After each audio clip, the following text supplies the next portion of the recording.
Steel boots stomping, crashing the floor. Two wild Yinzers kicking through the door. Loud like a jag-off at a pins game fight. Brace yourself, this ride ain't polite. Two dumb Yinzers, loud and proud. Heads in the clouds, voices in the crowd. Chaos brewing, they don't play nice. Hold on to your iron and grab your prime anti-slice.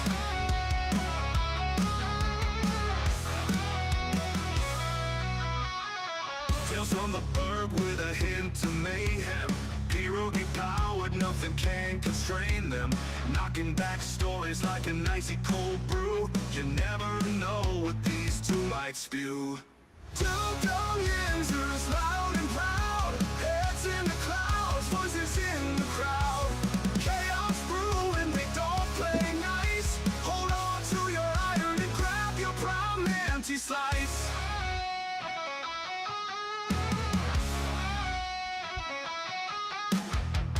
From the burg with a hint of mayhem. Pierogi powered, nothing can constrain them. Knocking back stories like an icy cold brew. You never know what these two might spew. Two dumb Yinzers, loud and proud. Heads in the clouds, voices in the crowd. Chaos brewing, they don't play nice. Hold on to your iron and grab your prime anti-slice. Rivers collide where the laughs always flow. Black and gold thunder everywhere they go. The madcap kings breaking every mold. With two dumb Yinzers, the stories don't get old. Two dumb Yinzers, loud and proud. Heads in the clouds, voices in the crowd. Chaos brewing, they don't play nice. Hold on to your iron and grab your prime anti-slice.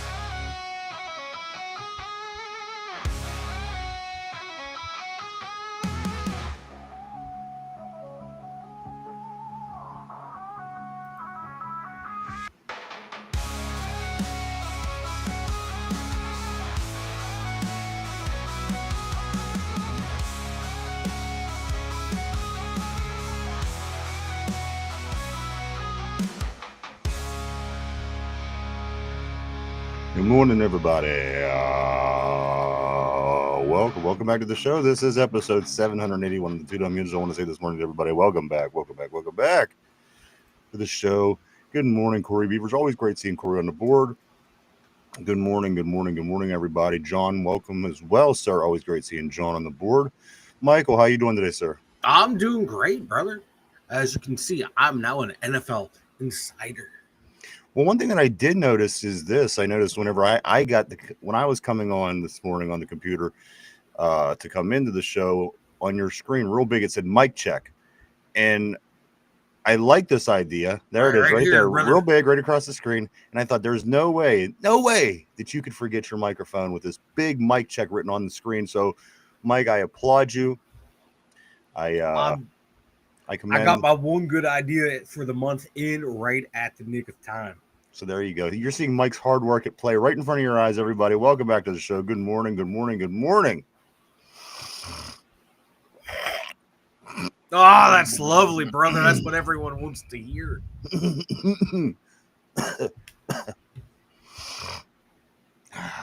morning, everybody. Good morning, Kenneth. Always great seeing you on the board as well, sir. Yeah.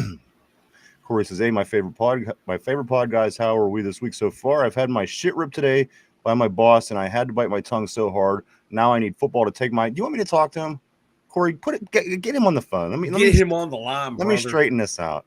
I'll straighten this all out for you, okay? You just get your boss on the phone. Good morning, John. John says, I'm here today for a little while anyway. Doctor's appointments are only slightly more important than getting my two dumb Yinzer fixed. Hey, man, doctors are very important, my friend. You got to do what you got to do. But we do always fantastic seeing John on the board. RB as well. Good morning to Kenneth. Good morning to RB. Good afternoon. Whatever you call this. Welcome back to the show. John says, Corey, send me your boss's number. I'll call him and get his mind right. That's right. Let's do it. We'll do it right here on the show. We got a room full of enforcers here, boys. We're like the Broad Street bullies. We'll put it right here live on the show. We'll run the line right over. You'll be able to hear your boss cry and snivel and all those things when we're done with them.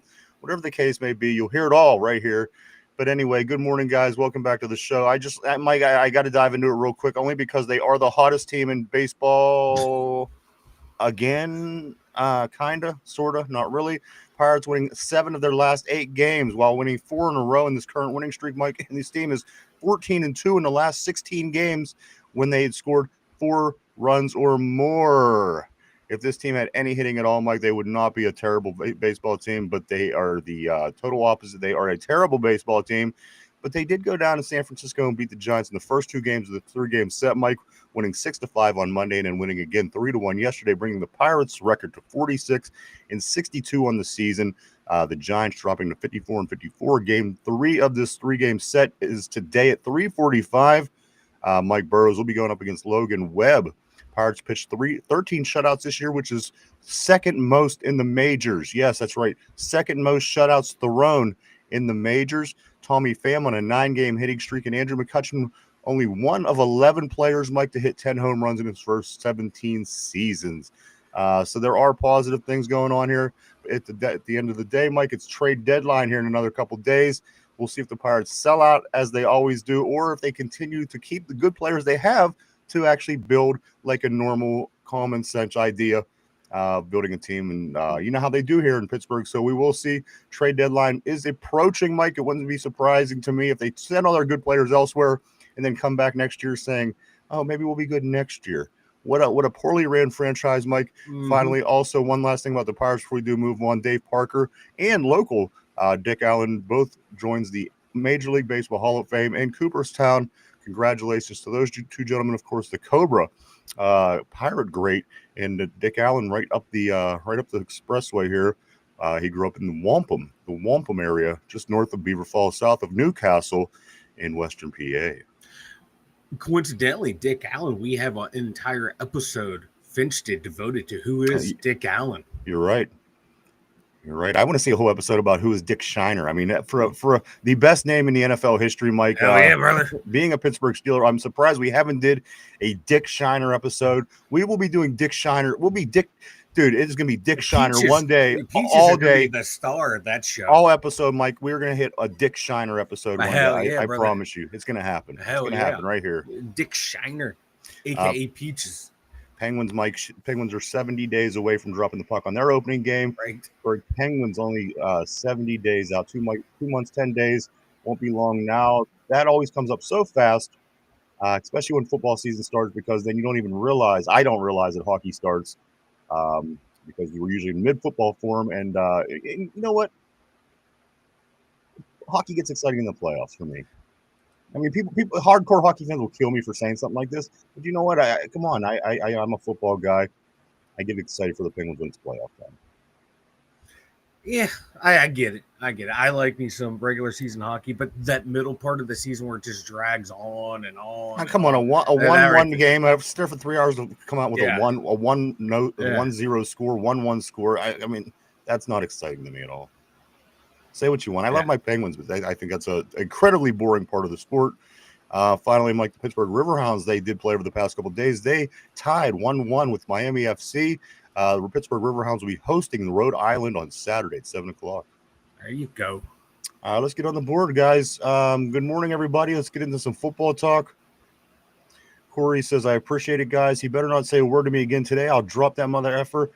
In hindsight, it was my fault, but his delivery was shit, so that's all I could fixate on. Yeah, absolutely. I get it, man. Yeah. Yep. Part of being a boss is knowing how to deliver the shitty news, but without beating your team down so they don't want to go kick your ass. Listen, nobody wants to hear what the boss's view is right now, Mike. Just shush. Fuck the this boss. is all about the employees. This is employee Fuck the boss. Fuck the boss. Yeah, damn the man. I'm gonna get we're gonna get his number, Corey. You don't worry. Hey, any more incidences, you just hand it over to us. What's up, Tortilla? Always great seeing my man Tortilla Jackson on the board. Always great seeing Tortilla. How you doing, brother? Haven't seen you in a couple of days. I was thinking about you, man. I was hoping you were okay. I'm seeing all this crazy shit going out in the Pacific. Of course, the big earthquake yesterday, a big 8.8. One of the biggest ones I've seen in my life, certainly. So I was thinking about Corey out on the West Coast. Always great to see you, my man. Hopefully all is going well. in your area of California. What did I say, Mike? Tortilla. You said Corey. Okay, well, you know what I meant. Tortilla is in California. Corey is not, so I assume that they knew who I meant, Mike. RB says, baseball yawn. I wish sports would quit trying to innovate for casuals. Name me one sport that's actually benefited from innovation. I'm curious. It seems like all innovations have sucked sweaty ass. And also, RB follows it up by saying, I have a Dick Shiner jersey. I think Peaches has that jersey. That's Peaches' jersey right there, Peaches' Dick jersey. Shiner. Also, 69's the jersey number. RB says, I also have middle line MLB middle reliever legend Dick Pohl. Yeah. Good morning, Jen. Always great seeing Jen on the board. Jen? And of course, John says a Dick Shiner shirt is a great gift for a girlfriend or a boyfriend, whatever you're into. Guys, good morning. Welcome back to the show. We got a lot of Pittsburgh Steelers to go over today, guys, as camp gets underway with full pads again. This time outside, Mike, yesterday being moved indoors due to inclement weather. First day with pads yesterday, moved indoors. And I got to be honest with you, from what I'm seeing, the fans, they weren't so happy with Mike Tomlin. Mike, that's right. Straight from the horse's mouth are a source from the camp. From camp, he's a photographer from around the NFL, as a matter of fact, and he says that the fans, you would not believe the fans, the way they reacted yesterday in regards to the practice being moved indoors to inclement weather and blaming it all on head coach Mike Tomlin. Are they just getting ready for the regular season? Is that what's going on? They're getting ready, brother. Yeah, because I saw all those reports too, and a bunch of reporters online were like, yeah, every weather app that we all checked said no rain, and then rain appeared. Shit happens, and when when there's threat of lightning, and they move it indoor for safety reasons and shit like that, they don't want to be liable for anyone getting hit with some shit in a thunderstorm. You know what? Shit happens. This is why they're having practices in the afternoon for the heat, so the players can get used to the heat and condition. They're trying to appease the fans too by having it so people can get there. Let me explain something to you. You know, I know whenever you get struck by lightning in pro sports, because they have protocol. And when there's lightning, you get the guys the hell off the field. Yeah. You know, that's why you never see you never see a center fielder getting struck in Cleveland, or you never see it doesn't happen because these things are in place. And again, I think the fans are just getting unruly, like they're ready for football, as we are. Everybody's ready to go for this NFL football season. We have a lot to get into today leading up to this football season, Mike. So just hang tight, put on your seatbelts, everybody. We got a big show today, a lot of things to go over. I'm gonna go right here and say Jen would love. She says she would love a Dick Shiner jersey, Mike. You know what? The Dick Shiner jersey might become a thing here on the show. It might be. And also huge ass. Whatever. What up? I'm sorry, not whatever. So what's up, my man? Huge ass forever. It says Dick Butkus, an NFL legend. That's right. Another amazing name. Great name. Sports. He was a goalie in Pittsburgh here for a while. Ron Tugnut was. Ron Tuggernut was one of. Oh, I loved it when we had Tugnut. It was great. RB says no one should ever be happy with Mike Tomlin. Corey says I missed the episode, but how did you guys feel about Happy Gilmore 2? I wasn't a fan, but O-line is on trouble already, and I'm not down with it. I'm feeling slightly pessimistic about 2025. You know what, Corey? I flipped the way I felt about this team entirely over the past few days. We'll get into why in just a moment.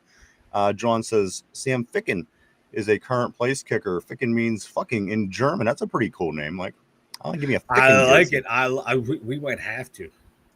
And then RB says everyone is unhappy because first day of pads is the biggest day at camp. And then he follows it up by saying Johnny Glasscock. I don't know if I would have Glasscock. I think he might break easy.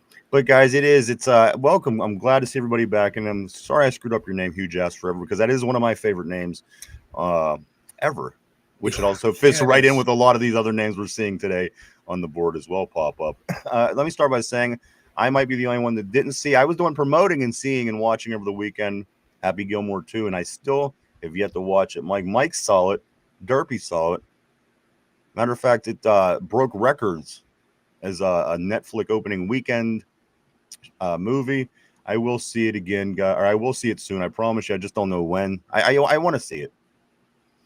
And I guess Corey, you did see it because he said he wasn't a fan. So I'll talk more about it when I see it, Mike. Happy Gilmore 2. What do you think? I liked it. Was it as good as the first? No. How many sequels are better than the first? Godfather 2, Empire Strike Backs.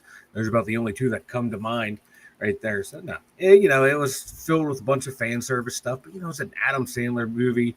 I'm not a real big fan of a lot of his other comedies, but I do like Happy Gilmore, and I liked Happy Gilmore too. Was it the best comedy I've ever seen? No. Did it make me laugh? Yeah. Was it a dumb movie? Yeah, and I knew that going in. So it's turning your brain off for like an hour and a half. And then one other message I did miss here by Mike, by Hugh Jess. I'm sorry, is Dick Trickle is definitely a classic as well, Mike, a NASCAR. Yes, guy. I was Dick trying to Trickle. think of his name. I couldn't remember. It was Dick something. I couldn't remember. Thank Dick you. Trickle. RB says Happy Gilmore 2 isn't awful, but way too many cheap reference to the first one. That's what I heard. I heard it was more of a reference to the first movie. A lot of it. I don't know. I will check it out. I promise. I wanted to check it. I just didn't get a chance to. Guys, let's get into it.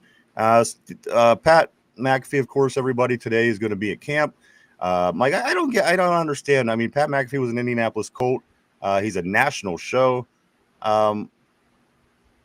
Obviously from Plumboro. Is that the only reason that he is going to be at camp? Is that, I mean, because they could literally do any camp they want being a national show.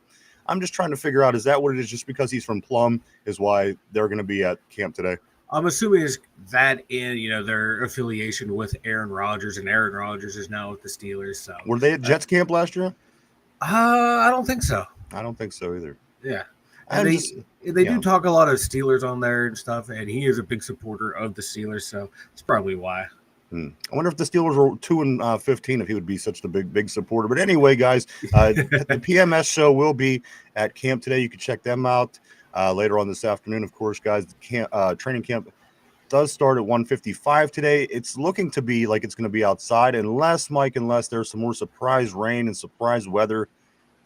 Look for it to be outside, but also you could look forward to this. You could look forward to seeing your starting left tackle, Mike, as Mike Tomlin is saying, Broderick Jones, who did take a little bit of an injury, a soft tissue injury a couple of days ago at practice, Mike, he is set to return to practice today. Calvin Anderson was taking the number 1 reps at left tackle yesterday.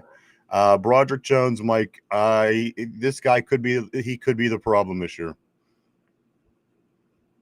See, now you lost your mic again. What is going on with that mic? I don't even understand what's going on your end anymore. I thought you were just forgetting it. Is it going out on you? Yeah, still see nothing. Just keep talking. I don't know. I mean, it's not that I don't believe you, dude. Believe me, I don't think that you're sticking it in and it's not working. I just don't know what's going on, or you're not putting it in. Let me grab a couple of these messages while you work on that, Mike. Continue to work on that. Huge Ass Forever says, I would rather have Justin Fields than Aaron Rodgers. He's just more exciting. Tortilla says, Happy Gilmore 2 felt like a guy who had an ADHA, did cocaine, and wrote a script in 13 minutes. Yeah, good brother. Oh, there you go. Well, I don't even understand what's happening on your end, Mike. I bumped my table doing a bump. Well, don't bump the table. And it happens, brother. It happens often. RB says Dick Trickle used to drill a hole through his helmet so he could smoke while he drove. That's pretty badass, actually. RB also says, I was supposed to go today, but when I seen McAfee was going to be there, I canceled. Too many drunken goofs will turn up for that. Just the absolute. That's all I'm saying. That's just like a Steeler game right there, brother. Making it through the parking lot. Oh yeah, but it's also 30,000 kids as well. I don't know if I want the drunken goofs. The kids, Mike. Also, let's get into it. We were starting to talk about before you so rudely interrupted us with your microphone problems. We were starting to talk about Broderick Jones, Mike. Broderick Jones, is he going to be a problem this year? He has the potential to be the biggest problem on the team. We knew that going in, and God, you're hoping all of his issues would be behind, but some of the stuff that's been shown of him getting beat easily is not looking good. It's hard to gauge how good this line is going to be because he's the one. Is he just going to turn it on at the end of camp and be ready to go? I don't know. He scares me. In all fairness, have we ever seen Broderick Jones just turn it on at any point? He's like he hasn't. Like it's been an inconsistent ride. I got to tell you. That rookie year, those last 9 games, he's like the offensive line Chase Claypool. Had a good 9 games, and that's it. And matching with everything else he does just makes that look even more inconsistent, Mike. Does he have potential? I guess you saw it, and he just can't. Like you said, dude. It's the consistency with him. He cannot. It's frustrating, and you were hoping that this was the year because he's finally back on his natural side, and he should be because he was drafted as a left tackle. I mean, if you're drafted for a certain position, natural, whatever, this, that, or the other, the guy should certainly have somewhat of an idea of what he's doing, Mike. And the guy played at Georgia. He didn't play at North Dakota State. I mean, for what he is, he should certainly be, in my opinion, after 3 seasons, a little bit more well-seasoned to play that position. Mike, the guy's still struggling at this point. That scares the hell out of me. But besides for that, there's a lot of really positive things going on this team that we are overlooking or choosing to overlook, Mike. But again, I'm going to get into that in just a moment. I think there's actually a lot of positive things, especially after what you're seeing early in this camp. Yes, it is camp. Yes, they just started with pads. And yes, everybody else in the league is doing it right now. I get that. But I think there's a lot of positive things, Mike. We'll shortly get into that here. John says Mike is boxing the clown during the show. Also, RB says it's impossible to block without pads. I don't really read too much into padless trench play. That's why I'm excited for this practice because him, Derek Harmon, and Wyatt Black, those are the 3 I want to see how they do because they got the pads on now. I'm going to tell you how Broderick Jones is going to do. He's not going to do well, Mike. He's just come on. I don't know. There's no indication that he's going to do well. I know. He all benefit of the doubt for him is erased until you see it and you see it consistently.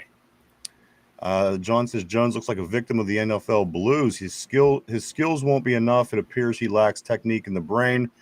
It's something. I got to be honest with you guys. He's the one. He's the one on this team that I'm not really comfortable with. And again, I think we made some serious improvement. I really do, Mike. On this football team this year, again, replacing 11 of the 22 offensive and defensive starters from last season. I think that we certainly made improvements in a lot of area. Broderick Jones, again, being my left tackle, scares the shit out of me. Being that he's going to be, he says the other day, but the day before he got hurt, he says, my main job this year is to make sure I keep Aaron Rodgers upright. No, Broderick, that's your job every year because you're a left tackle in the NFL. Right. It shouldn't be that shouldn't even be crossing your mind at this point. Because it should be so ingrained in who you are as a person and as a professional. I don't understand. I don't get it, guys. I don't with Broderick. But again, he be my weakest link on this team at this point. Unless, Mike, like you said, unless he comes out and just surprises the shit out of all of us. Right. But how long can we expect that to continue? Let's just say he does. Let's say he comes out and has an amazing rest of camp. Again, it's camp. But then how confident are you for him to carry that over once regular season starts here in September? Not that confident because we haven't seen it from him. It's like I said, he had that pretty good rookie year when he came in off the bat, that latter half, replacing whoever he replaced. He looked good, and you're thinking, oh hell yeah, he's going to be a beast in this league. And then last year he shit the bed. So now that pads are on, hopefully he looks a lot better with the pads on, and we don't have to worry about him. But there are ways to protect that side, and I have a feeling if he starts flaming out, look for Fatano to slide over there and look for one of the other guys to slot in at right tackle because I don't think they'll even move Broderick Jones back. See, this is a big problem.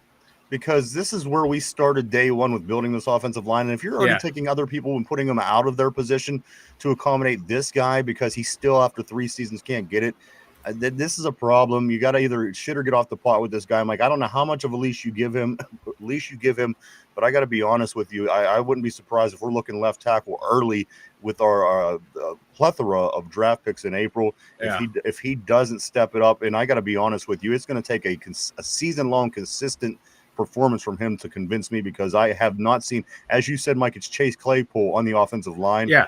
And you see how fast they unload these guys.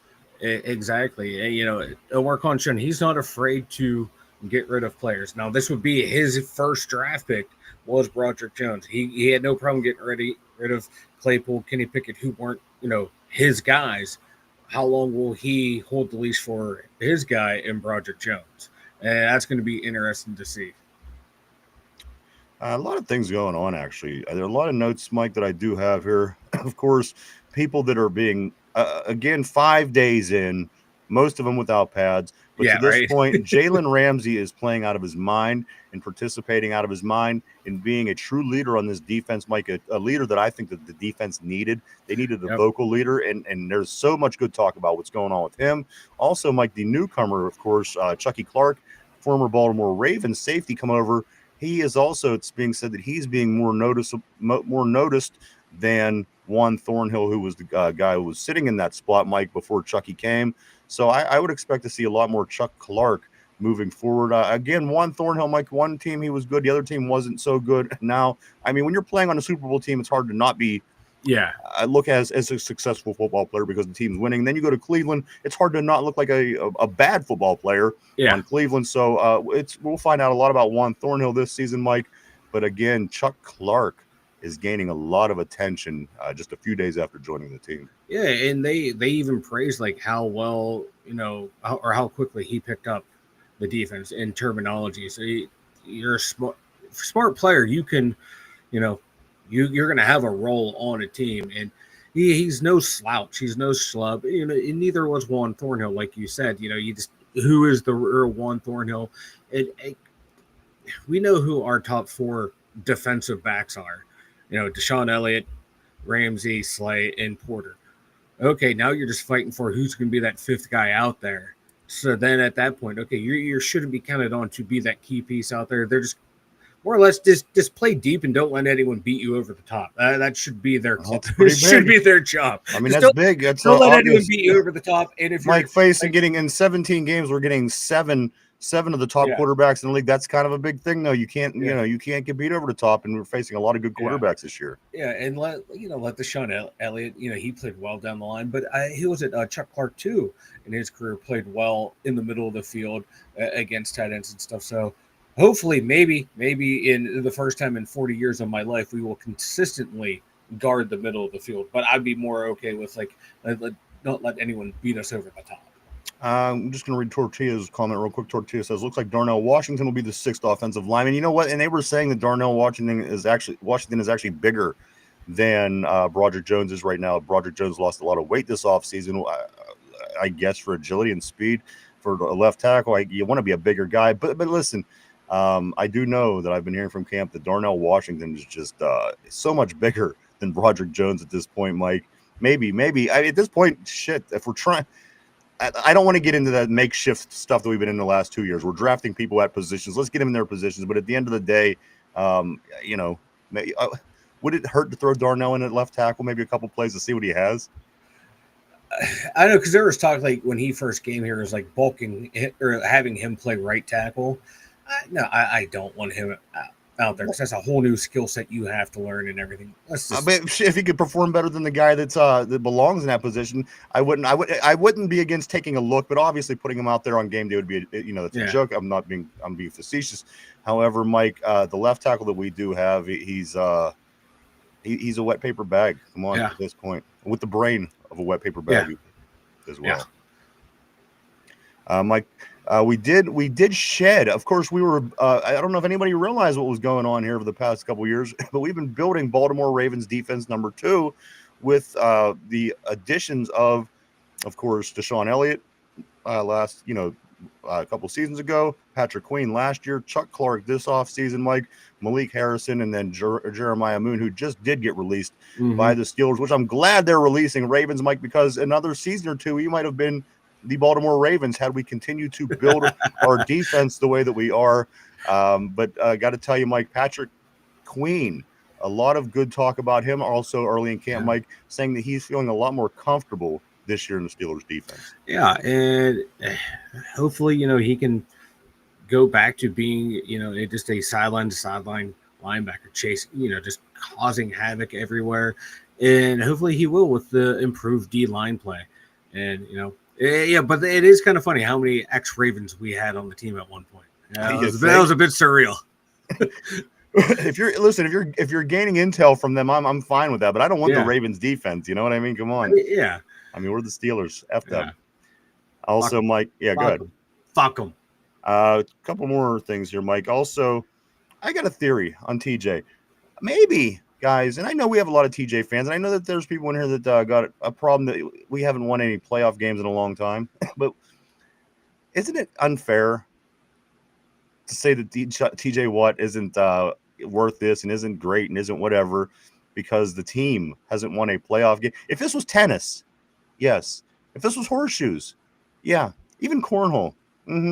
But if you were one of 53, yes, you are the best at that position. Your numbers prove you're the best at that position. Are we unfair, Mike, to continue to attack TJ Watt because he has never won a playoff game? In his defense, neither has 53 other guys that's graced this team in the last 8 seasons. I'm looking at the numbers. I'm looking at everything, Mike. It's telling me everything that I'm looking at is telling me he's one of the best defensive players in our time. On top of being during his period of time, the last 7 to 8 seasons, however long he's been here, Mike, are we being unfair? And you may, and I have a feeling you might say we want the guy that's getting paid all the money to be held accountable, and I get that. Believe me, but shouldn't all these other guys who are also millionaires, Mike, shouldn't they be held accountable too? Again, it takes 22 guys throughout the course of the game, 53 guys as a total to win football games in the NFL. I'm thinking about it, Mike. The more I'm looking at it, his numbers telling me that we are being unfair because he's doing everything that he can do. Let's say you get into the playoffs and he puts up zeros, which he did last year. Maybe he's a little tired from carrying the team the rest of the season. You could say, well, the last couple games of the season, it was rough for him. Again, how long could you could expect this one guy to continue to put up the best numbers ever and still continue to carry this team? Somebody else at some point has to be held accountable, Mike. I think we're being too hard on TJ. I don't. As I've said before, and I will continue to say, if you are the highest paid player on the team, you are the star of the team, you are the guy on the team, that comes with the territory. If you don't like it, you choose a different profession. I'm glad you went that route because this is something that I pulled up, Mike. This is the best player the highest paid player at every position in the NFL. Dak Prescott is the highest paid quarterback in the NFL. Obviously, he's not winning, let alone come on, he's not even winning playoff games, these Cowboys. Exactly. Jamar Chase, the highest paid wide receiver, Mike. Is it his fault that the Cincinnati Bengals aren't winning the Super Bowl? I don't think so. There's a big part of it, though. We got to produce. Isn't he not going out and doing everything that he can possibly do? I think that he is. I think it's unfair to put it on that particular player. Also, Mike, George Kittle in San Francisco is the highest paid tight end, and San Francisco is not winning any Super Bowls. And I could get on the list. Yeah, there are some guys that are on this list, Mike, that are on winning teams and are winning Super Bowls. As a matter of fact, they're all in Kansas City. However, Sauce Gardner, the highest paid corner, should he be ridiculed because the Jets stink? Should he be ridiculed since the Jets haven't won a playoff or hasn't done anything in the playoffs for a billion years? Well, his performance last year was not that great. Mike, he's one of the best corners in the league and the highest paid corner in the league. Is it his fault that the Jets aren't winning? I think winning games, it's part of it. I think that it's a part, absolutely. But that's not what I'm talking about. I'm talking about these people are getting ridiculed for being the best player at their position, Mike, because their team isn't getting these victories. Well, yeah, if you say you want to be the best and you want to be paid the highest non-quarterback in the league, you're gonna have quarterback pressure then. For a guy that doesn't touch the ball, I don't think that's very fair, Mike, because again, this guy is doing everything that he could do, punching out balls to get wins. How much do you but you don't show? Should we just take the other 21 other guys and just say, go sit down, this guy, he gets paid the most, he has to go out and win? They all have their fair share of the blame, but I don't think they do compared to what TJ Watt might be. I blame Cam. I was blaming Cam. I was blaming. Everybody's blaming Cam. Yeah. Oh, I blame Cam all the time. And TJ, you're a star. You get blamed. You get held responsible. And here's the thing: he does put up star numbers, Mike. Not in the playoffs. It doesn't matter. That doesn't actually technically even matter. That's what we're look at talking about, though. Our playoff success. That's him not putting up numbers in the playoffs. Mike, even when he did put up, even when So he him picked not up, putting up numbers in the playoffs. says that maybe 21 other guys maybe should do something through the course of a game. Yes, correct is what I'm saying. Oh, we One lost play. Mike. That's his entire playoff career. I think we're losing Mike again. Let me get on a couple of these messages while Mike works on his audio. I'm here. Let's see. He said, John says, okay, RB says Rock Taylor was turning heads 2 days in a row in camp. You know what? A lot of these young people are. Caleb Johnson's certainly turning some heads. I can't wait to see Black. I can't wait. He's knocking passes down like crazy on the defensive line. Also, Derek Harmon, number 1 overall pick, of course. And the rookies from last year that we missed out on all season long. Roman Wilson and Fatanu. So a lot of these guys hopefully could come out and keep doing well. Again, only 5 days into camp. It's really hard to say. John says the second most important position on O after quarterback is the left tackle. Absolutely. That will cause big problems this year. Rodgers can't move. That's a very good point. But I'm sure that'll be TJ's fault as well. RB says, I don't put weight in. I don't put weight in. And I get your take. Me personally, I was a physical player in all sports, and in practice, I didn't do any of that. Was afraid to hurt a teammate. Corey says, I wonder how much training camp is veterans not playing hard because they think their position is secure and they don't want to get hurt. I think a lot of them. I definitely listen. It's hard to say who and it's hard to say where and hard to say why, but I think that happens. Absolutely. There's a lot of NFL players in the league that certainly have that mindset, especially once you get big contracts. It's hard to bench a guy. You can't, for one, you get paid more than your coach. So, sometimes it's a difficult situation in the NFL, especially. RB Darnell was always rumored to eventually to have to move to tackle. RB also follows it up. I say you can say that, but you could say 2 to 3 more positions could have better talent if you didn't pay TJ what you paid him. I'd take 4 good starters over 1 superstar and average 3 average players, especially on D.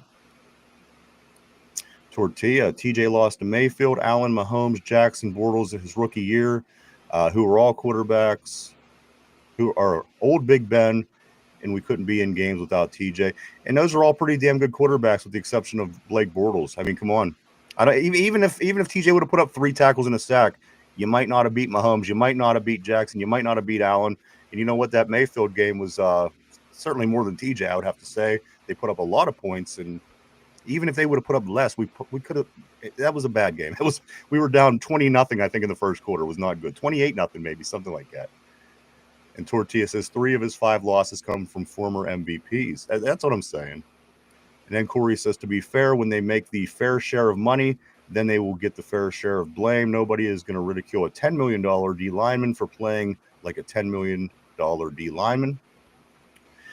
And Tortilla says, so should the Ravens trade Lamar? Because that's what I'm saying right there. Everybody just loves Lamar, and they keep throwing MVPs at this guy. But you know what? He should be held more accountable than TJ because he touches the ball every single play. And this team chokes every single year. But yet he's MVP. This other guy's a huge disappointment. I can't explain it, Mike. Oh, Lamar's a disappointment because he keeps losing and choking in the playoffs. So I'm all for the Baltimore MVP Ravens. every year. During the regular season MVP. But TJ Watt as well. But when it comes to the playoffs where legends are made, those two have fallen short. That's all I'm saying about TJ Watt. He has fallen short where legends are made. We agree to disagree. Let's move forward. RB says you feel TJ is worth $3 million a sack. There you go. And RB also says, and yes, the Ravens should move on from Lamar. But you know what? If they move on from Lamar, they're probably not going to be any better. Let me tell you, like that Ravens offense, whenever they're running that Ravens shit where they have like 3 running backs running different directions of Lamar. Well, that's why I want Lamar gone. I would love for Lamar not to be there because, he potentially is a big play every time he touches the ball. But that's not going to happen. Everybody knows, Mike, he's an MVP candidate every year. He's not getting anything done every year. Yeah. Listen, they have as many championships as we do. Yeah. But this guy is an MVP, Mike, multiple times in the league, not only on his side of the ball, but in the league. Yeah, and I love TJ Watt on my team, but I'm going to hold him accountable. And like Hold him accountable, absolutely, as you do to everybody. Yeah. And I'd love to have issue. Lamar on my team too, but they both haven't stepped up in the playoffs, and that's where they need to. And you can see why in the regular season why they're both talked about being, TJ Watt perennial defensive player of the year candidate, and same thing with Lamar for MVP. But when the playoff comes around, it's like they just can't get over the hump. If TJ hopefully touched for the us, ball we get over on every down, I would hold him to the same accountability as Lamar, because again, this guy touches the ball every single play, and another guy plays defense on one half of the field. It's very unfair to compare them in that sense. But at the end of the day, apparently people want the best defensive player in the league, and they want him to play to a level that he could win games without 21 other players apparently, and coaching. And that's when it'll be acceptable. That's why I say it's a garbage argument. Let's move on. But that's not my argument. My argument. I'm not saying it's your argument. I'm saying it's a Mm-hmm. argument. That's all. RB said that's why they run the shit, or that's why they run that shit. It's all he can do. But again, if you're the best at it, I would do what he does as well. I know he threw 41 touchdowns and only 4 interceptions, completing 66% of his passes. I say that's a pretty damn good, well-rounded quarterback right there. That's all I'm saying. The guy never won a Super Bowl. He's not winning playoff games, so I think that would be more important to criticize being your quarterback than an edge rusher on defense. They're not gonna win games when you're losing by 40 in the playoffs. He's not the difference. He's not. Yes, he can put up some tackles and some sacks. Nobody can argue that. But to say he's responsible and he's liable that this team gets murdered every time they step on the field in January is crazy. Kenneth says if Lamar was more of a clutch passer, they would have a Super Bowl. Tortilla, there's only a few legends in the NFL at a time at the most. We didn't trade Big Ben because he couldn't get past. We didn't trade Big Ben because he couldn't get past Brady. That's right. Is he not great because he couldn't beat Brady? No, he's great because he was great. He was great because he put out good numbers in the playoffs. He never beat Brady. Shouldn't that be a thing, Mike? You never beat the best. So you're not. Are you the best if you didn't beat the best? Well, Ben's not the best in the NFL, but he is a 2-time Super Bowl winning champion. So is Eli Manning. Eli Manning might be the go. He beat Brady on the highest stage twice. I think the rest of his numbers in his career will show you he's not great. So he's not even close. Tortilla Jackson says there's only a few okay, I just did get that. He says you just try again. Getting rid of your best player doesn't get us close to. That's what I'm saying. He's going to do TJ Watt things which are better than every other player in the league. So I'm going to take that. And I'm going to hope that other people raise their level of their game so we can maybe win in January. RB says Lamar has a special skill set that limits what Baltimore can do offensively. Come the playoffs, good teams will key in on that. It's good for the division, except for us, I guess. I mean, he's good at doing the things that you need to do in the regular season, just as TJ is. But, Mike, there's only 2 teams that have been winning in the playoffs. I don't know if it's fair to talk about one single player on one team because 2 teams have been getting it done every year. Nobody else could stand up. I think this is a team effort more than anything. Why can nobody beat Kansas City? Why can nobody beat Philadelphia? These are team issues, team problems. RB says he throws touchdowns off the threat of run, and the system built to show quarterback run potential. When they are stuck passing and can't threaten to run, they are effed because he can't draw back and throw. No, you're right, guys. Again, not the debate that we want to have on day, this early. I mean, in camp, I think there are a lot of positive things at the end of the day, but I think, Mike, just maybe that TJ might be a little not treated misfairly, but misjudged because again, he's doing everything he can do. If there's a game or two that he can't put the numbers in, I don't know. You're gonna throw him away. You're gonna throw him away because he can't make numbers. I mean, but I'm not gonna wash away the poor performances in big games. You don't do that for players. It's just it's a fact. It happened, but a lot of people don't want to talk about it. Like, oh no, it didn't happen. We're gonna put it back here. I think if he played, if his poor was as play as people are making it out to be, Mike, he wouldn't be the highest paid non-quarterback in the league. I think that stands for something. I think that Mike, anywhere else he would have went, they would have paid him just as much. That tells me he's the best defensive player in the league. Yeah, they would have paid him for that, but then come playoff time when he does nothing, they're gonna be like, well, you don't know that. It's hard. You can't say that. I mean, he goes somewhere else that has where somebody has something going on perhaps it would be a different story. Again, Mike, Kenny Pickett, Mason Rudolph, Mitch Trubisky, these are the reasons we did not play well in the most recent playoff games. And I could argue many reasons why that is the case, and it's not the other guy. But we do have to, Mike, there's so much stuff we have to talk about today. 1 sack, 6 tackles. Mike, so much stuff we have to talk about today. Again, the highest paid non-quarterback. I'm sure he stinks. John says football isn't tennis. The Patriots says so is everybody. Again, if you're not Kansas City or Philadelphia, you can say this about any. So none of these high-paid players are any his stat line. And now, if he was putting up numbers and we lost, I would not be bitching about his performance. But his performance disappears in the playoffs. We've talked about this for months. Then all of a sudden today, you're like, oh no, it's completely wrong. Because it's BS, and I'm going to tell you why, Mike. Because every single player who gets paid the highest money that don't even make the playoffs. Cincinnati, listen, Jamar Chase, you wouldn't keep him on your team. You wouldn't pay him the highest receiver money in the league if you had him and you had that situation going on because this team isn't going to the playoffs and winning. Of course not. It's just magnified for us because we're in Pittsburgh. We're splitting hairs in the offseason, and it really makes no sense to take that argument, Mike. Jamar Chase made it to a Super Bowl. Jamar Chase stepped up in the playoffs. You want me to continue with I could go back to the list and pull up many players that didn't. So, I mean, we could have this argument, Michael. We can continue because it really is silly. Because, Jamar Chase has dominated in the playoffs when he's made it in there. All right, let me pull my list back up. So, Sauce Gardner, who is the highest paid cornerback in the league, how's his playoff numbers? His team hasn't made the playoffs. Exactly. His team hasn't made the playoff. Why, Mike? They should. Mike, if he was playing better, that's not the argument. If he was a better player, they would be making the playoffs. Is what you're saying? We were talking about TJ Watt's playoff. No, I'm talking about his big. I'm talking about what I'm talking about. You're talking about something different right now. I'm making a sensible argument, and you're just trying to defend your point. No. All right, Sauce. Give me Sauce Gardner's playoff numbers. Well, he hasn't had the opportunity to. Okay, there you go. Because his team isn't that good, right? Well, TJ Watt's made it to the playoffs and has done diddly poo. That was our argument. That was our argument. Mike, if the team was better, we would. Hey, you're right, RB. I'm trying to prove the point, but for some reason, it's up here, right over top. But I will. Okay, Mike. Okay, hey, you know what? When TJ Watt drops 0 stat lines again when we make the playoffs, just remember this argument and come back and talk to me. I'm sorry, I wasn't paying attention. What did you say?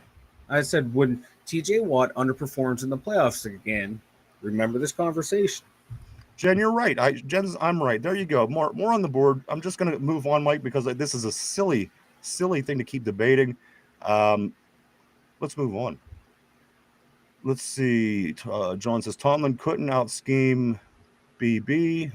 Bella. No, two ways about it. Coaching is huge. If we had better coaching, maybe it would be a different story. Different strategic defensive schemes. Maybe you could put TJ in a different position to make bigger plays where you're not putting him at the same exact spot every single play. So hopefully those things are going to change this year. We don't know, but we will certainly see moving forward, guys. Kenneth says, are TJ's numbers in big games really just due to teams determined to use bodies to take him away? Of course, he's the big player. You play big players differently. And, that's why some players' numbers are different in the playoffs, of course. These games are intensified. Where in the regular season, a lot of times they're not as intensified as they are in the playoffs. RB says that's not true, Ryan. Why is Dak the highest? Exactly. Well, you're proving my point. Dak's a loser. But maybe he shouldn't be. Why is he the highest paid quarterback? Tortilla Bill had his scout spy on us, probably. Jesse caught it. Damn right he caught it. I watched that the other day. Damn right he caught it. There's no way. That was a fucking catch, boys. There's no way. And I can't believe anybody who gets paid to be a referee in that league would say that that's not, or that wasn't a catch. Then says TJ Watt Hart.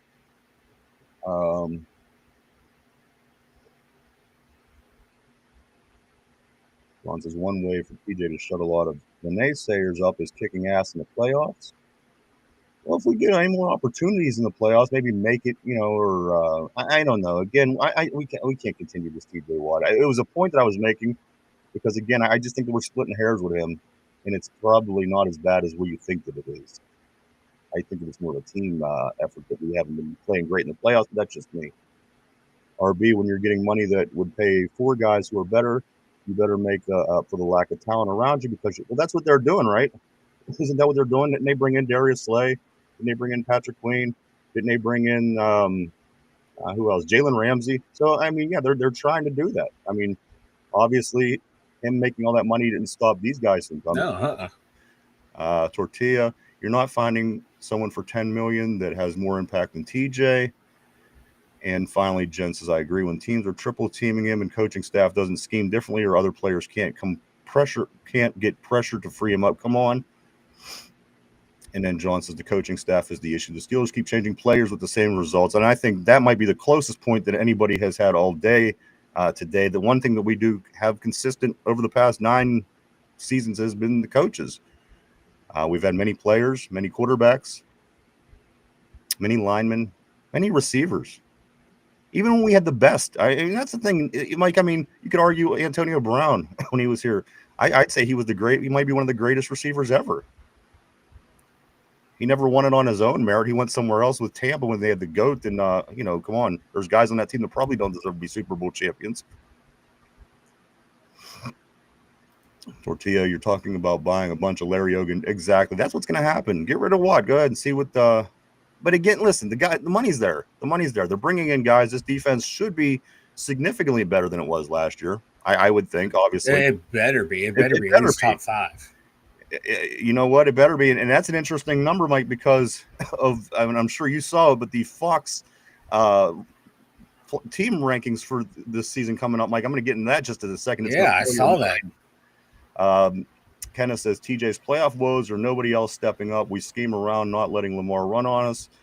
They do that for TJ. Corey says my only argument is against TJ is he needs to move around and be less predictable to maximize his dominance. And well, from what I'm understanding, Corey, I'm seeing a contradictory to that. I'm seeing that he wanted to move around, and the Steelers, they ran the defense they were going to run. So I'm hearing 2 different things. I'm hearing that he didn't want to move, and that was the problem. And then I'm hearing he wanted to move, but the Steelers didn't want him to move. So again, I mean, are those TJ Watt problems? I don't know if you could solely blame it on him. You could put him in other places to set him up to be more successful, like a Micah Parsons or Smiles Carrot up in Cleveland. I mean, he could probably be more successful if you move him around, and teams have to figure out where he is, opposed to saying, I know where TJ is. Let's game plan this way. We're either going to run to the left, or we're going to put a couple guys on him, or we're going to send out a guy to chip him. But many things that, again, if you move him around, put him somewhere else on the field, he becomes more effective. And they did that early last year, but then, guys started to get injured in that linebacker core and became thin. And like, fuck, we got to go back to the base set and do what we have to do. Right. Because it was working, too, when they did it. RB says, but we haven't had a real QB because of TJ money.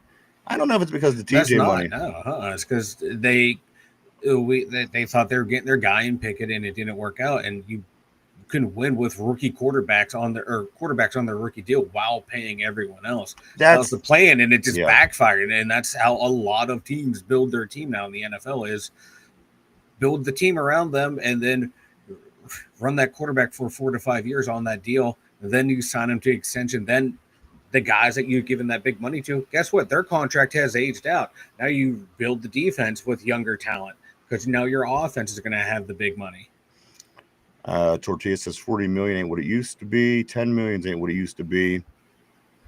Did I get Tortilla? But we haven't had a real QB. Okay, with TJ money. See, Kenneth says this year's defense will be very unpredictable where everybody's moving around. That's what they need. They got to play good football as a team. They got to prepare. They got to strategize. These are things they haven't done well. They come out very vanilla. Matter of fact, a lot of teams talk about how easy and predictable the Steelers are when they play them. This is not a TJ Watt problem. This is not, and then lack for the better term, even a Cam Hayward, who I thought overachieved last year, Mike.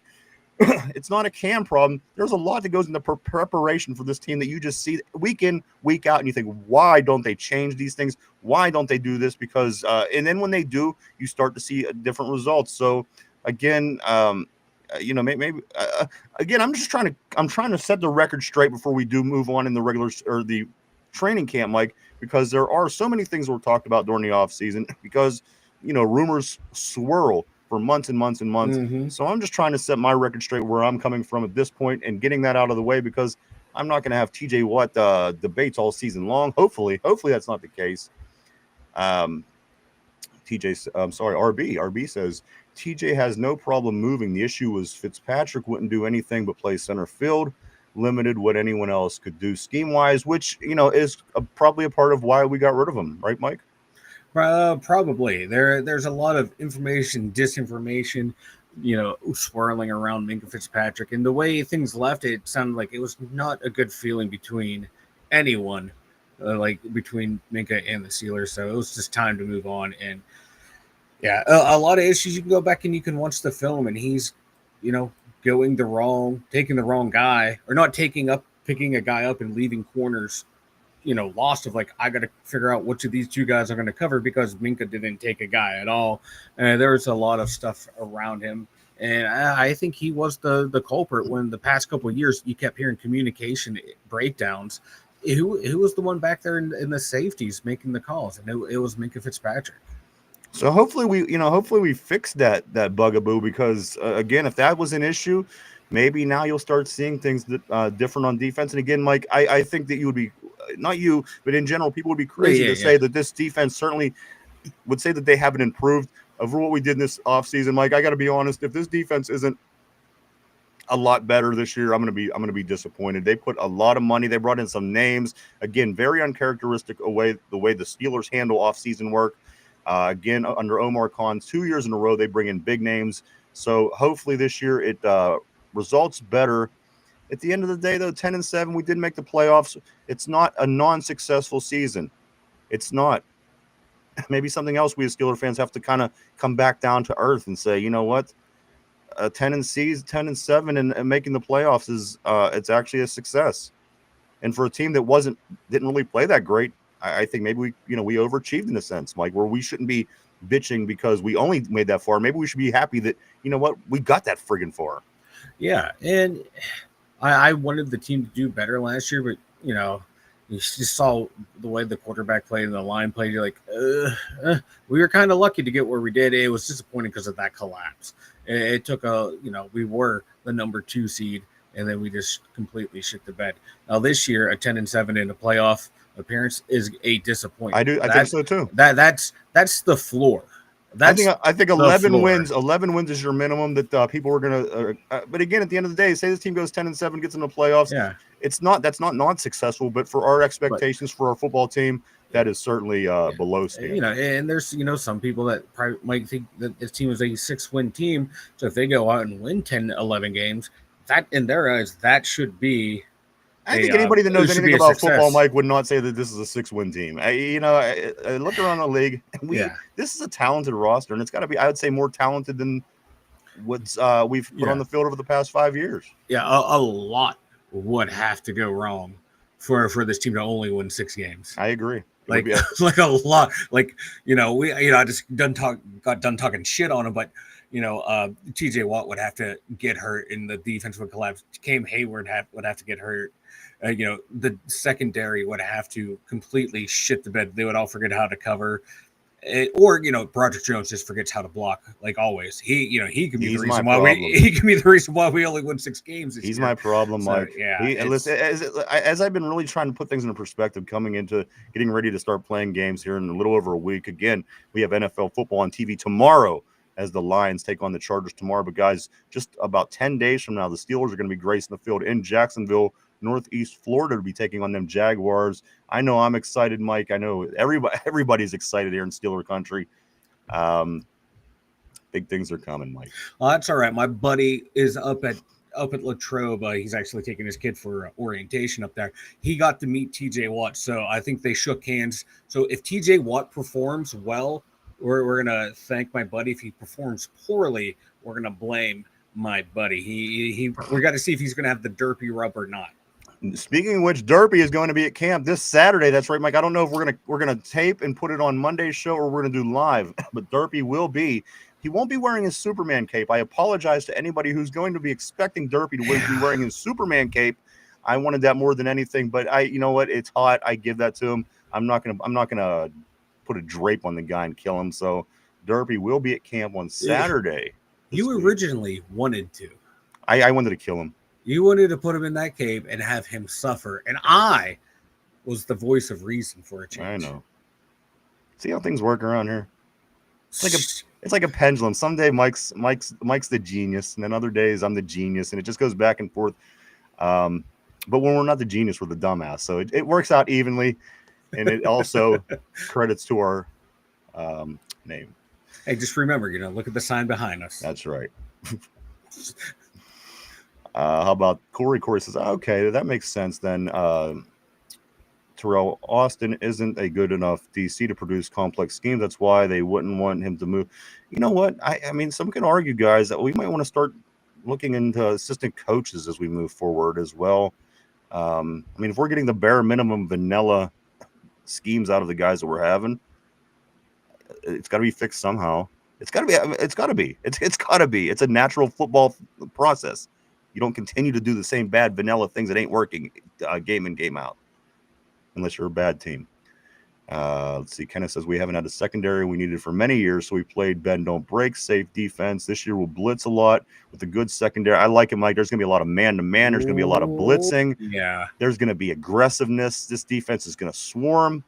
This is why I'm feeling good about this team. Yeah, with this secondary now, that's going to allow TJ us to set more and more pressure. Absolutely. And if these guys stay healthy, you can line TJ up. Imagine TJ Watt blitzing from the inside backer position. Or imagine TJ Watt getting an extra second on each play, Mike, where he finishes where he's just running up on the quarterback. Now you have DBs pressing down on man coverage, screwing up the timing. Yep. These things all work together. Getting pressure from Derek Harmon, who led all of college football in pressures last year. If you can carry over that type of production or close to similar production of getting pressures in there and forcing the quarterback to move over into a waiting Cam Hayward or a waiting TJ Watt, it's on paper. This is everything that you should be excited for. That's why I can't wait for the games to see how we're going to deploy all this. Let me ask you this. And again, I'm not getting into the back into the debate, but if what improves more because, again, the defensive scheme improves. Again, you got guys messing up timing, So, again, TJ Watt's going to do TJ Watt things. Yeah. The team has to be better ultimately to win football games in the playoffs. Everybody steps it up for whatever reason, except for the Pittsburgh Steelers. It's what we've seen, again, over the past 7 to 10 years, give or take. And those kind of things, Mike, I think are things that we should be drilling a little bit more than the guy that's literally putting up the most amazing numbers on defense that we've seen in generation. It's generational. It is, too. It's off the charts. That's why, I'm glad he's a Pittsburgh Steeler. Don't get me wrong. I want to see it in the playoffs. Absolutely. But, that's where I'm coming from. And hopefully this year, with a much better defense around him, like you said, a complete secondary. It looks like we should have a complete O-line or D-line. And then now it's just, can the offense live up to their end of the bargain? And that's the key. We've had this really good defense for the past 3-4 years. And that's why we've been able to take Mason Rudolph, Kenny Pickett, Mitch Trubisky into the playoffs. It's because of this defense. Now, if the offense this year can live up to their end of the bargain like we thought they would last year, the sky's the limit for this defense and what they can do. It could be on paper, it has the potential to be up there with like the 2010s, the 2008 Steelers defense of just being physical, dominant, and shutting teams I don't down. remember, Mike, when I was excited about a group of DBs. I would have to go back to the 90s for me than I am about this set of DBs we have right now. Dude, like late in the year last year when our defense was falling apart, we held Cincinnati to 19 points. I know that's, we lost the game. You're looking for moral victories, but look, we held it. The NFL is high. I think the highest scoring offense to 19 points with Corey Trice running out there at one of the starting corner positions against Jamar Chase. So this defense can do some things. This secondary can do some things. If they can keep a high-scoring offense like that down after we got our asses kicked 3 games in a row before them, what can they do with a competent offense and not being relied upon to do everything? They're going into that's what you have to look at all these scenarios that could potentially happen, and that's one of the good scenarios that can happen. We went through some of the bad scenarios earlier with Roger Jones. So like if this defense plays well, and that offense plays well, they can do some damage. I don't know if Super Bowl contenders, but I can see, winning a playoff game or two. Mike, we were just an hour and 10 minutes away from camp today. Again, full pads. Hopefully it's going to be outside. I'm hearing more talk about possible inclement weather. I don't know. But, Mike, from what I do know is we are just an hour and 10 minutes away from camp. So we're going to continue on. Vegas. Vegas, what's up, my man? He says, what's good, fellas? Always great seeing Vegas on the board. Always great to see you, brother. Welcome. Hell yeah. Jen says, Minka's press conference, he said he understands it is business and is grateful to the Steelers organization and the fans. That's true, Mike. He says this is very respectable, in my opinion, of Minkah Fitzpatrick. After going, listen, I didn't think it was a bad relationship. I think that there was issues that probably were going on. But at the end of the day, I'm thankful for what Minkah did when he was here. Again, the first 2, 3, 4 years, Mike, he was a game-changing safety. He fell off a little bit, but this is what Minkah says, guys, in his press conference. He says, I want to thank the city of Pittsburgh, the fans of Pittsburgh. You guys treated me very well. I enjoyed my time there, and I played with some great teammates. And I wish Minkah Fitzpatrick, Mike, a guy that I was surprised to get when we got him, to be honest. I want to thank him as well for his service because, again, Mike, he did a lot of good. He did great things, a lot of good things, and then, again, fell off. But I don't have much to say about him bad. No, he seems to be an okay kind of guy. So, hopefully he does well down there, but it's not against us because I think we play Miami this year. So not against us. He can have a bad game against us. I mean, then you got somebody like Pickens. Pickens goes to Dallas, and he's over there saying he understands the camaraderie with the Cowboys more than he did in Pittsburgh. And didn't he say too, like, the Cowboys are, synonymous with Super Bowls? Yeah. And they granted, it's been a while since we've won a, playoff game. It's been a while since we won one. The Cowboys, they haven't sniffed an NFL championship in 30 years. We recently won a Super Bowl. Yeah, it's been a while, but come on now. It really hasn't. I mean, come on. We were the first to win 4. This way 2010 is that's not, 2008, 2009 is not really that long in the big picture. Dude, we waited how long from the 79-80 season to win another one? 2005. So again, 25 years. Yeah. It certainly could be a lot worse. Yeah. John says, if Tomlin unleashed the D, it will be better. The same for the O. The conservative has to go. Mark Malone, brother, what's up? Nice seeing Mark Malone on the board as always. Mark Malone says, no, the inept QB play last year, you can call it a success with the inept QB play. He also follows it up by saying, with A-Rod healthy and a dose of watt power will be I think we could be a contender for the Super Bowl for other reasons as well, and I'll get into them here shortly. Mike, again, the Steelers were placed pretty high on the Fox Sports overall ratings, and I think if you haven't heard this, you're going to be kind of surprised and pleasantly surprised, if you will. John says unleash. Okay, going back to his last comment. Ralph, what's up, brother? Always great seeing Ralph Williams on the board. Friend of mine, Ralph. John says, I guess you have changed your opinion about Tomlin's ability to win another Super Bowl.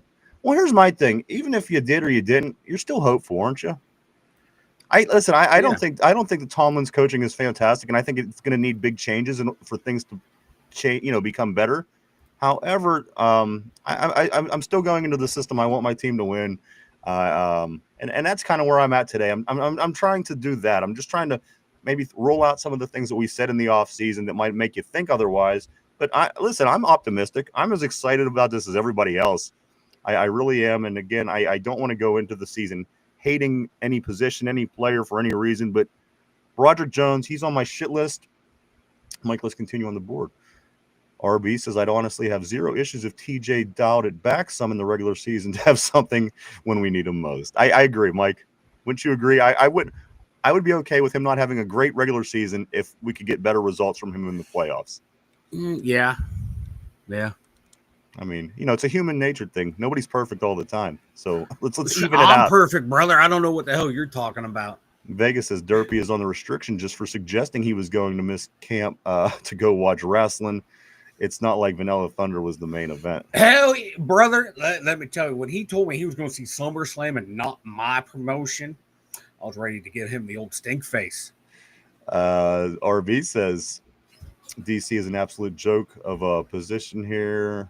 Everyone knows who runs the defense. RB also says, I mean, there is zero fucking excuse to rush for every single play. You're right. The fact that we don't mix things up like we should, that goes a long way, man. Very unpredictable is one way that I heard a lot of people describe the Steelers team over the past 5 years. And if you don't have the right personnel in place, that makes it even, your back's up against the wall, you know. I don't know. If you can get home with 4, that's a damn good luxury to have. Absolutely. That's a luxury, though. But I don't disagree. But if you can get home with 4, it's fucking awesome. And again, it's getting harder to do. Offensive schemes and linemen and blocking and things are getting better. I mean, these positions are improving as well over time. It's not just TJ's. Lot goes into that. No two ways. Also, RB says if we don't blitz an average of 8 times a game, everyone needs fired. Corey says, has anyone thought the reason why Rodgers hasn't looked stellar is because our defense is just that good and they have so many shutdown players on all 3 levels? It may not be. I think Corey's talking about what we're seeing just so far in camp. I think that, he's an older guy. It's going to take him a while to get them wheels started. I got to be honest with you. Yes, the defense is playing out of their mind in camp. They're all over the place. But I think it'll take Aaron, and that's why I think, Mike, I think it's important that we got Aaron signed when we did. There wasn't these games with him. He didn't play games. He came in. He's very, he wants to be one of the guys, and he's working hard for this football team. I think it's just going to, give him that little bit extra time. We'll see. We'll see what he can come out and do. It can't be any worse than the midget last year, can it, guys? No, it can't be worse. Can't be worse than the midget.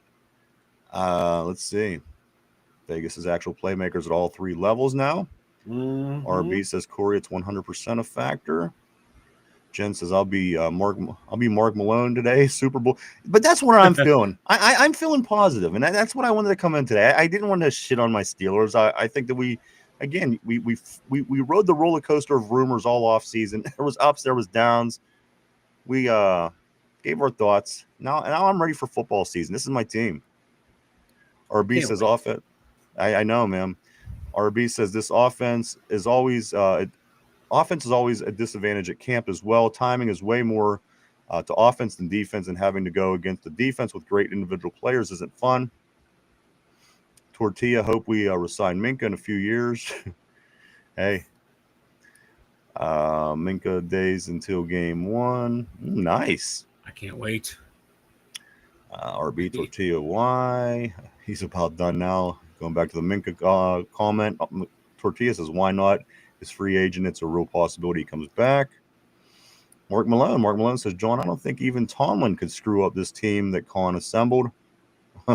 Don't count your chickens just yet, but we would assume that things are going to be better this year. I would assume, guys, again, last year we would assume that things would have been better than the previous year, bringing in a future Hall of Fame quarterback, a Patrick Queen, a decent Fields to back him up, and we still went the same 10-7 as we did the year prior without a Hall of Fame quarterback and without, so again, one can only hope.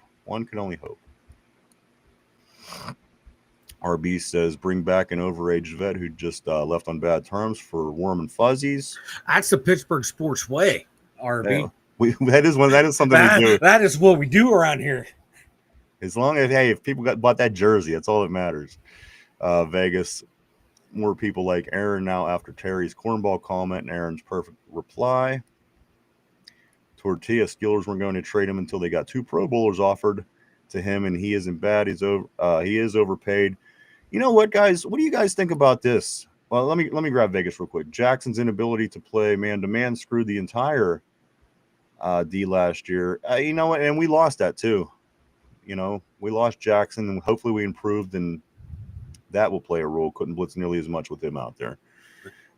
I think Jalen Ramsey's a bit of an upgrade over Jackson. You think?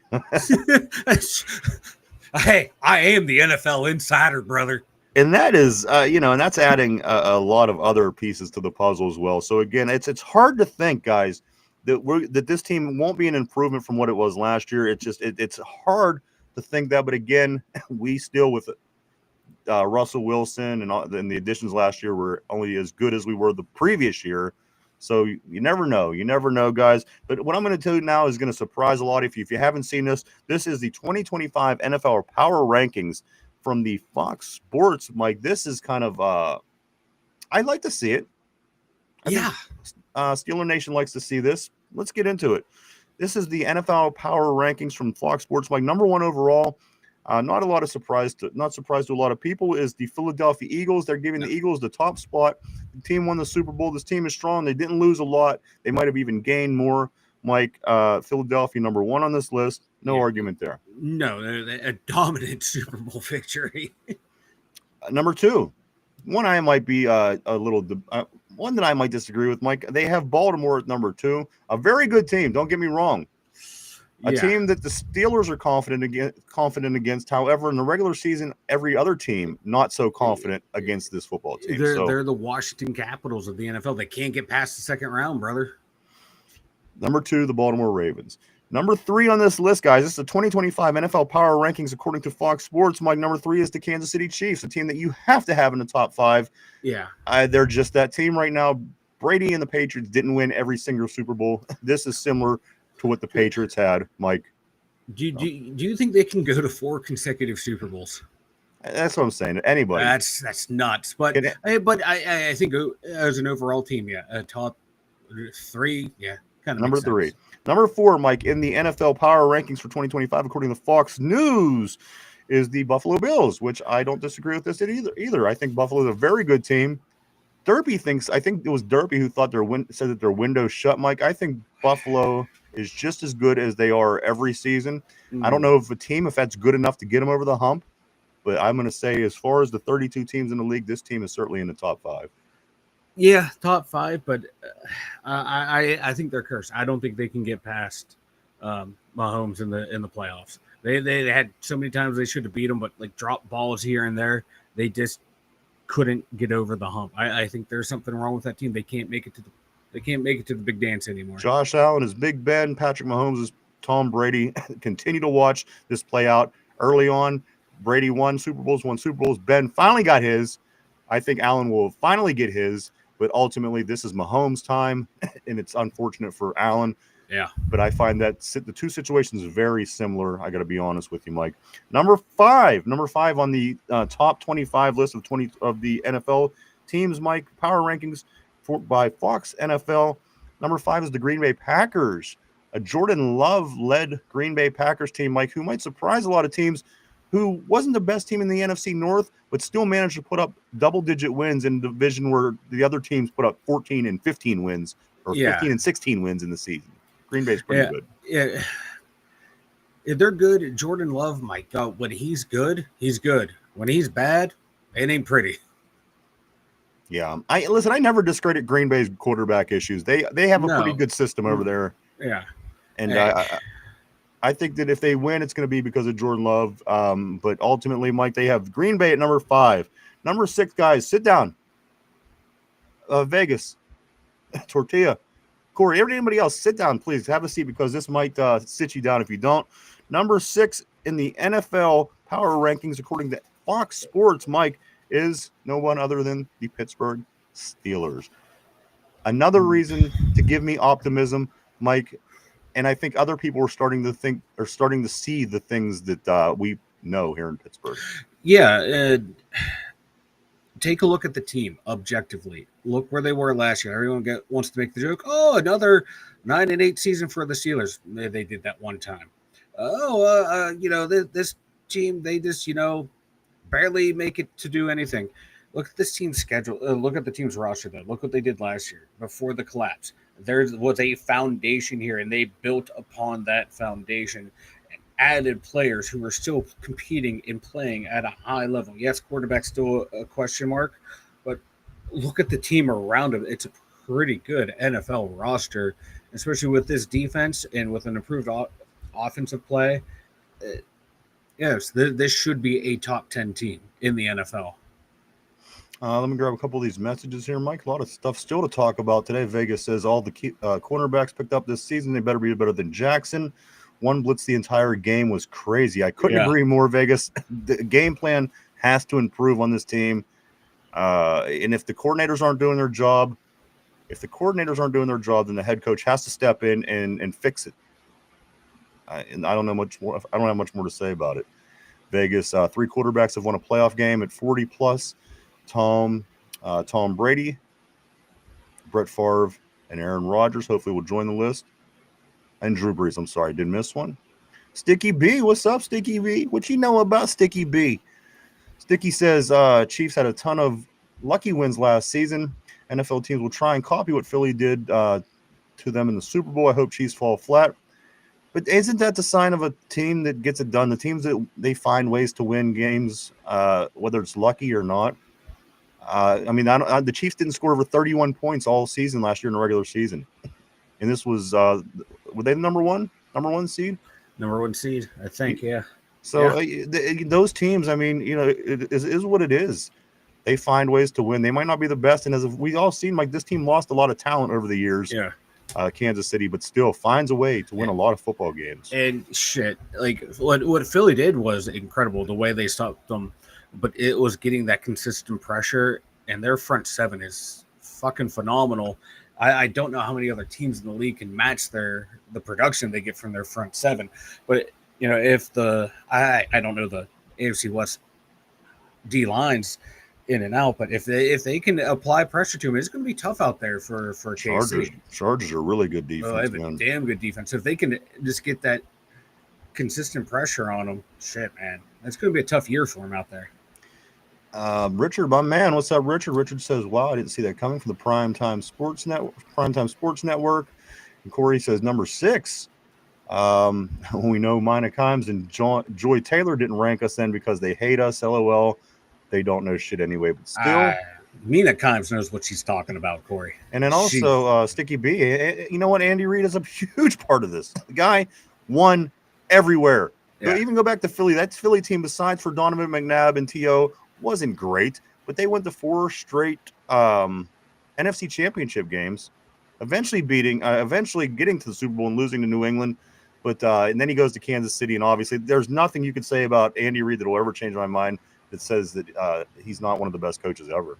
And the D coordinator too is one of the best in the league too. Still, Mike, and then after us, Washington number 7, Bengals number 8, Lions 9, Chargers 10, Buccaneers 11, Rams 12, Texans 13. They even got the Cardinals in the top half here. The Vikings and the Broncos to wrap out the top half. Second half of the teams, Mike, looked like this. The Bears, the 49ers, Cowboys, Jacksonville, Seahawks, Patriots, Raiders, Dolphins, Falcons, Giants, Jets, Panthers, Colts, Titans, Saints, and bringing up the rear, surprise, surprise, surprise, the Cleveland Browns. That's exactly where they need to be, brother. Right down there at the bottom. My man, Christopher, so great to see you on the board, sir. Christopher, welcome. He says we need to sign a real wide receiver too. Man, if I had a dime for every time I thought that in my head, man, I'd be wealthy. I couldn't agree more. But you know what? This situation going on over in Washington is making you think a little bit. It's got to make you think a little bit, Mike. Whether you think the possibility of obviously getting Scary Terry or not, there's still a chance. Yeah. And I like that. So, obviously, guys, I think if we add Scary Terry, I think you would be talking about this team being a Super Bowl team. At least in Pittsburgh, I think that the opinions would be changing. And then outside of Pittsburgh, who cares what they think? Because nobody ever cares what they think outside of us, guys. But I think you add Scary Terry, Christopher to this team. I think we're talking. You have to have them in the conversation at least. At least, Mike. Legit Super Bowl contenders if you get him. Yeah. Sticky, I couldn't agree. I think some of these, matter of fact, I think that our placement in this list is not accurate, but I couldn't agree more. 12, the Rams. I mean, the Rams got they got a good thing going. They got a good coach. They they put together a Super Bowl winning team a couple years back. I don't have a lot to say bad about the Rams, and I know Stafford's getting older, but guys, it isn't like our quarterback is a spring chicken either. So they made it to what the divisional round or the divisional round last year in the playoffs, didn't they? I'm not sure, but I know. Yeah, I don't think that, I don't hate the Rams. I don't believe by any means. I think they're actually a better team than a lot of people give them credit for. But I do agree with you, Sticky. I think there's a lot of teams on here that are in spots that they shouldn't be in. Sticky follows it up by saying Scary Terry would be such a good compliment. I think, guys, again, Scary Terry on this team, you have to be talking Super Bowl contenders, Mike. Oh yeah, easily Super Bowl contenders. But that would be awesome. It's a pipe dream, but I'm going to live that dream until that door is That's shut. what I'm saying. This is why we're here. This is why we're fans. This is why we love our team. We can't go in every season thinking it's going to be terrible. So that's why I'm turning things a little bit, Mike. I'm turning the tide a little bit to a little bit more optimism for myself, at least. Yeah. Anyway. Let's see. Let's go on about a couple more things here. The offensive line, understanding Aaron Rodgers' cadence becoming second nature to them, says McCormick. Mike, there are so many things that do seem to be clicking, and I like that as well. Yeah. Just understanding each other, getting the cadence down for the offensive line between your lineman and your quarterback. The fact that Aaron Rodgers isn't a pain in the ass goes a long way. A lot of people, including myself, expected the opposite. I thought he was going to be a diva, pain in the ass, kind of everything that you were told he was going to be. Mike, I haven't seen any of that. I've got to be very honest with you. From what you're seeing on the defense, the way Jalen Ramsey has really taken over that defense, the things that you're not seeing happen that you were told were going to happen, for example, Aaron Rodgers is going to be this, Aaron Rodgers is going to be that. I don't really see much reason to be pessimistic at this point, Mike. I think things are looking better than I expected. Yeah. Some performances, you want to see better in camp, but, it's still early. It's still early in camp. So I'm going to give people benefits of the doubt, but I'm liking what I'm seeing from everyone. This is, Jen's best friend, Aaron Rodgers, is looking like the real deal. Let me give you another example, guys. Jen's best friend, Aaron Rodgers. Here's one for you. It's safe to say, come on, all right, everybody focus on this one. Isn't it safe to say that the Lions have been uptrending over the past 5 years? The Lions, they've been winning more games and getting better and getting further in the playoffs. Guys, in the last 5 years, the Lions, their record has been 44-39-1 the last 5 years, and we've been seeing this team get better every year. Did you know the Steelers, Mike, over the last 5 years are 50-33-1? 50-33-1, and the Lions are 44-39-1 over the past 5 years. So again, one team looks amazing, the other team look like garbage. Is it just the perception, Mike, where the Pittsburgh Steelers, if they're not winning all the time, they stink? Yeah. Because the Lions, again, they're winning a little bit. Now all of a sudden they're this. They were powerhouse. The hot team. Yeah, they were the in fact. Well, they have a very exciting offense to watch. Absolutely. So that's going to skew it right there. We were struggling to win games. We're in games by 2-3 points here, and fighting and clawing for victory. And the expectations too for the Steelers, no matter who is the quarterback, no matter who's on the roster, they can have a shit roster. The expectations are you still got to go out and win. If you don't win, make deep playoffs run, you suck. So, whereas the Lions, their expectations are always low. They, it's like, they're the, oh yeah, good job, little Johnny. That little cousin that no one wants around. You just pat on the head. That's the Detroit Lions. They trip over. Yeah, exactly. They trip over the bar. Well done. The Steelers, roster expectations to be here, but they're really up here. So if we barely eke over it, it's like, well, that's what you should do. That's what I'm saying. So it's a franchise expectation. Do we get a little too worried about things sometimes? Again, there's teams, Mike, that would love to have a 10-7 season and get a playoff game that just hasn't even made crack the playoffs in years. Yeah. So is it just because of who we are? It is. It is. Because we've always had, we've had an elite defense since Ben retired, and they've been able to carry us. We just haven't been able to match it with the offense. So everyone goes, with that defense, you should be able to do this. Look at the offensive talent that we had after Ben left. There was nothing there. Like literally nothing there. So yeah, we're held to a higher standard than the Lions, which we should, because we are a marquee franchise. We have 6 Super Bowls. The Lions, none. So the expectation should be the Steelers should be up there every year, and the Lions are a joke of a franchise. Mike, over the past few days since camp started, these are some roster moves. The Steelers, of course, they did waive Former Ravens linebacker Jeremiah Moon, who was injured. Also, they waived Montana Limonius Craig, wide receiver. He was injured. They released him, and then everybody, of course, knows about the Cordero Patterson. Mike, what was Patterson's tweet when he got released? Oh, it was something along the lines of Steelers released washed up running back. Peace. That's where I'm at, Mike. He is a washed-up running back. Yeah. We have no space for Patterson. I didn't have any problem. I thought he was productive at times. I liked Cordero Patterson, Mike, but it was his time to go. I have no problem having him released. I just think that his tweet is what made it. Did you see up his follow-up tweet? I don't know. Maybe it had him at a restaurant, 2 margarita glasses with the straws, drinking it. It's like coping after getting fired from your job. Yes. So, he looks like someone I'd love to go party with. Also, Mike, a couple additions that we've signed, a couple practice squad guys. Lou Nichols, running back. We signed him over the past couple of days. Kevin Fulsch, tight end. Another tight end. I can't imagine. I wouldn't even want to hear the word tight end if I'm working in the Steeler office right now. And then also Dominique Davis, I'm sorry, the defensive tackle, another practice squad player that was signed over the past few days. So there has been some moves in play, Mike. Also, they did have a few more players come in this weekend yesterday, who they were working out with the team, Mike. And in that list, there were also a couple tight ends as well. I don't know what this fascination is with these tight ends all of a sudden, Mike, but we have tight ends coming out of our ass. Hell yeah, brother. More tight ends, the better is what I say. Guys, let's see what we got next here. TJ Watt running extra reps late in practice on Sunday. Yeah. I mean, you're getting paid $gazillion. I want to see something extra out of you, right? Like after the debate that we had earlier. Yeah, motherfucker. I want to see the guy doing a little extra is all I got to say. I'm going to be honest. Let me go through the highest paid players. Let's see if Dak Prescott's doing a little extra.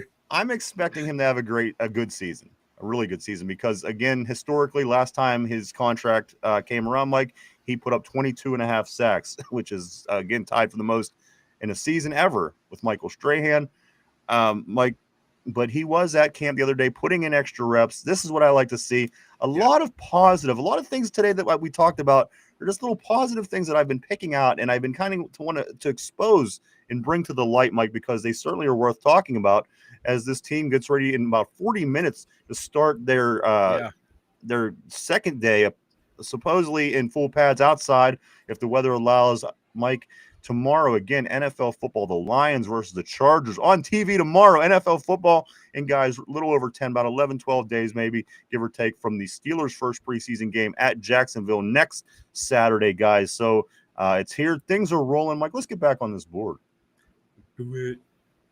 I'm going to go right here to Christophus when he said Scary Terry or Chris Olave. Absolutely, brother. Listen, if we had either one of those two guys, I'm feeling really good about this team, Mike. Because I'm feeling pretty good about what we have right now. Yeah, you had one of those those sick wide receivers. You got to be feeling really good. If we get Olave, he has to have a guardian cap, the harness that NASCAR guys wear, wrapped in bubble wrap, because that brain is scrambled from the concussion he had last year. But hell yeah, I'd take him on this team. Jesus God, he'd be sick on the outside. What you know about Sticky B? Sticky B says crazier things have happened. I would have never thought this team would trade for D. Exactly, that's what I'm saying. The Con Weedle regime are full of surprises, Mike. That is why I feel so optimistic about things, because this team it's being ran different. There's the obvious things that we're talking about as far as game plan and strategy and things like this. They need to be improved. But what Omar Khan and the GM and people that are building the team are doing, Mike, I'm feeling very confident about that. And you can't say that this team didn't try to improve this offseason with all the moves they made. Exactly. Yeah. And, oh, God, just one more big move. One more big move. You're right. And guess what? We're not the only people talking Super Bowl. It's outside of Pittsburgh then. Mark Malone, oh, my God. I don't know if you have heard about the hubbub about the AE Gene's ad, but people AI'd images of Trump and Elon in the same ad with the same positions, which is scary because I do know what you're talking about. Yeah. Good. Mark Malone, I got my Twitter machine, my X machine up here, and somehow our algorithms must have matched up because, my God, I just and I saw something I did not want to see, brother. I got to be Trump honest. in American Eagle jeans. My breakfast is coming back up, boys. My thing is with these American Eagle jeans, people haven't talked about American Eagle jeans to this capacity in a long. Matter of fact, I didn't even realize that American Eagle jeans were still a thing. American Eagle Outfitters and that whole company. Like everybody's talking about them.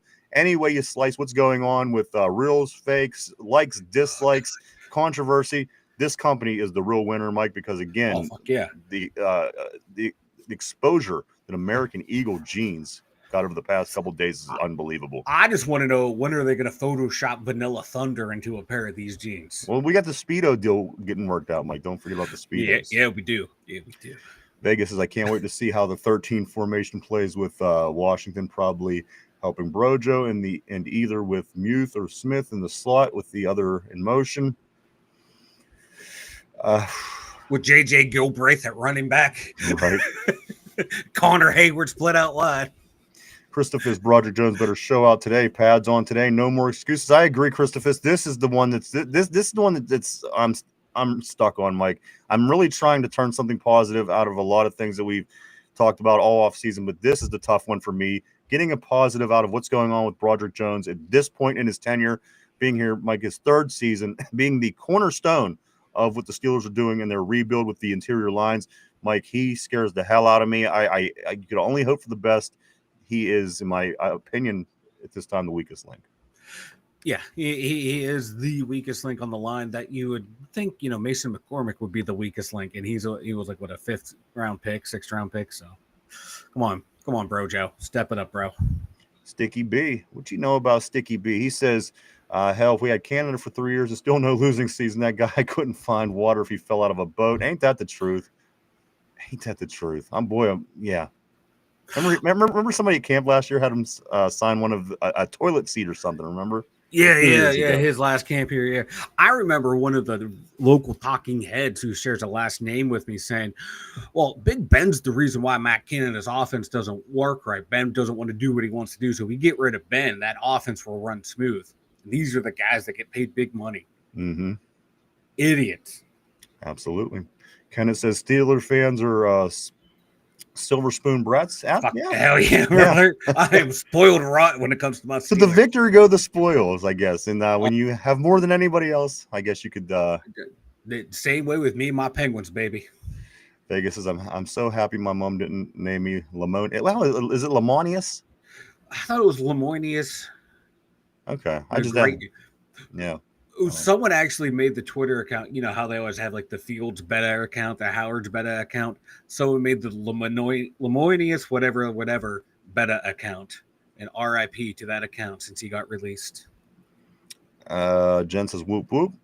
The football is back again tomorrow. NFL football, guys. The Hall of Fame game tomorrow night. I can't wait. Vegas says what will be the big story from this practice? You know what? It better not be Broderick Jones didn't make it through. Because, again, he had the soft tissue injury. He was out. Today he is supposed to return to practice again, guys, in just a little under a half hour. Camp will be getting ready to kick off at St. Vincent's College in Latrobe. And Mark Malone says, remember Brooke Shields doing the same ad for Calvin Klein in 1980?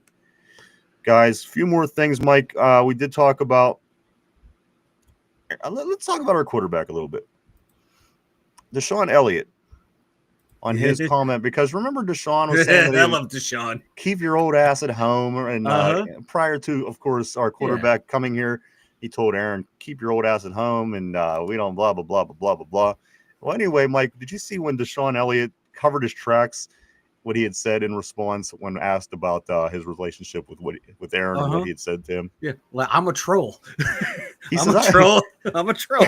He says, I'm a troll. He's a goat. I apologize. Steelers, again, I just think that's funny, Mike. And I attribute the way that this team is coming together. I see this and I think to myself, this group of guys, they like each other. Yeah. A lot of these guys just met one another. They know each other from the league, but as far as working together side by side, this team, Mike, there's a confidence. I mean, there's a camaraderie. There's a camaraderie. There really is. Yeah. Obviously, apparently George Pickens didn't understand, but some of these other guys are understanding here in Pittsburgh, Mike. And you gotta like what you're seeing so far. Again, 5 days is a little early to say, but other teams are losing guys for the season already, Mike. Other teams are losing starters for the season due to injury. This is the first year, Mike, that, again, I would love to get through preseason without losing somebody for the entire year. Yeah. Like I said the other day, it sucks that these guys at the bottom of the roster got hurt, but I for the team's sake, I hope those are the only injuries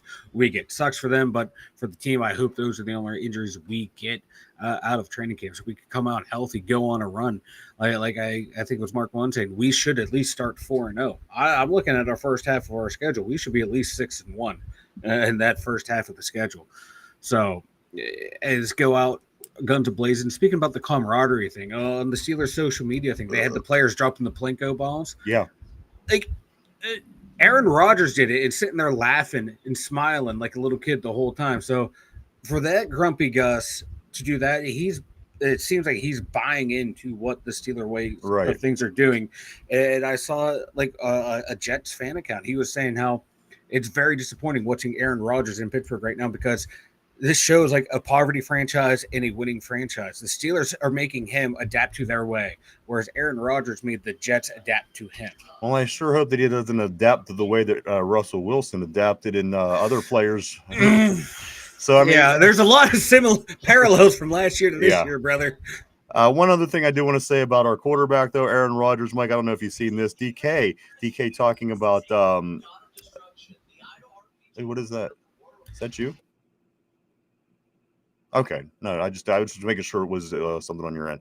So DK Metcalf, when he was playing his video games, did you see this one, Mike? Aaron Rodgers walked in. He says, apparently DK was playing his video games. Aaron Rodgers walked in and was like, playing video games, huh?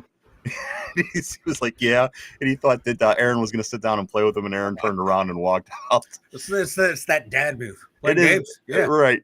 All right. But you know what? In his defense, though, he was playing NCAA college football. I would have sat down and at least watched for a little bit if I was there. Exactly. You gotta like them. Like, they are the odd couple in the suite in the dorms. I'm loving it. I would love to be a fly on the wall to watch these two day in, day out. Jen's favorite quarterback.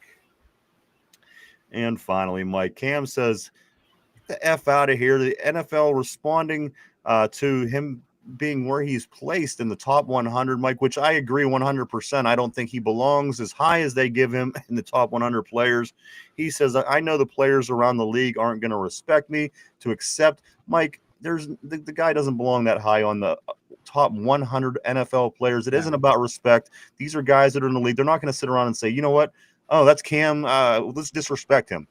There's not a league-wide conspiracy about Cam Hayward. Unfortunately, he's not as big as he thinks that he is, Mike. And again, he acknowledges, but he also says that they are going to disrespect him and not show him respect and say that he doesn't belong. Mike, I don't think he just belongs that high on the list. This is like the type of words that you would expect out of a guy who was a 6th-round draft pick. Yeah. You know, working his way up, becoming an established veteran. Kim, you were a 1st-round draft pick. This is what was expected out of you, and you're living up to those expectations. The guys around the league, especially like the offensive linemen, still respect you. Just take it and go, thanks, guys. You say you're one of the top 100 football players in the world right now. You're already in the top 0.1% of all football players. Now you ain't gonna be a bitch about now it. You're higher up that list. Come on, Cam. Come on. That shouldn't be your motivating factor, is the disrespect. But if it works for him, I'm all for it. But come on, bro. This is like something you would expect out of a lower round pick guy. Absolutely, man. Just trying to see if I'm leaving anything out here, Mike. Again, Steelers just a half hour away from kicking off camp, Mike. It should be the first whole practice in pads outdoors, providing the weather stays okay up in Latrobe. Big things, guys. This team is looking good. People are feeling good about this team. Let's catch up on a couple of these messages, Mike, before we do start getting ready to wrap things up for the Steelers to kick off camp today. Let's go right here to Corey. He says, let's shit on the Browns. That's always a fun part of the day. How funny is the KP is leading the way in the QB battle? You know what? If he wasn't injured, and I think even when he comes back from injury, Mike, he might, unless Dylan Gabriel really steps up, I think that Kenny Pickett's going to be the guy on opening day. I think so too for the Browns. It's got to be either him or Joe Flacco, you would think. Yeah, I think at this point, I mean, yeah. I mean, at this point, I think Joe Flacco is kind of a safety. He's kind of a safety backup situation Yeah. where they know the guy's a veteran, but I don't think they're going to want to start. Listen, you have 3 young guys. Starting Joe Flacco, I don't think is the right move. If you didn't have any faith in these rookies, okay, maybe they're young. Then you go with the guy that's been in the league for 3 years, was just on a Super Bowl winning team. I just think that going with Joe Flacco, having these 5 quarterbacks and going with Flacco as your starter, I just think is a waste of a move. Yeah. It seems like a Cleveland Brown move. But you're not going to win anything there. Go with one of the 2 young guys. And see you have to, Mike. Yeah. He's a safety valve. If you need the veteran in a situation, in a pinch, you got him. And yeah. No way he should be starting on day 1. No. Corey says in the very next message, he says Dylan Gabriel will be a starter before Sanders. That's my hot take. Absolutely. Sanders is still playing catch on the sideline with the water boy. Hey, he's out there 40 minutes before practice starts, bro. Putting in the extra time. But him and the bubble boy getting in so he can warm up before he starts throwing to the water boy. Jen says, I love Elliott. I do too, Jen. I cannot wait to see Deshaun Elliott this year play and sticking people, man. He plays like Ryan Clark. I love it. Dude, he that signing reminds me of the James Farrier signing. Yeah. Like, I wasn't expecting a whole lot out of him, and he just came in and, like, won me over. He felt like he was a Steeler for life. Vegas, he says, I think that KP hurt his hand. Yeah, he did. He hurt the hand. You know what? He was having a great camp so far. Obviously, you're only a few days in, but Mark Malone saying I think KP's out for a while. I'm not sure, but I'm not sure how long he's out. But he was looking good. I do know that. Yeah, he was out with a hammy, I believe. An NFL hammy could be months now. A hammy used to be rubbed out and back on the field and smacked on the ass and let's go.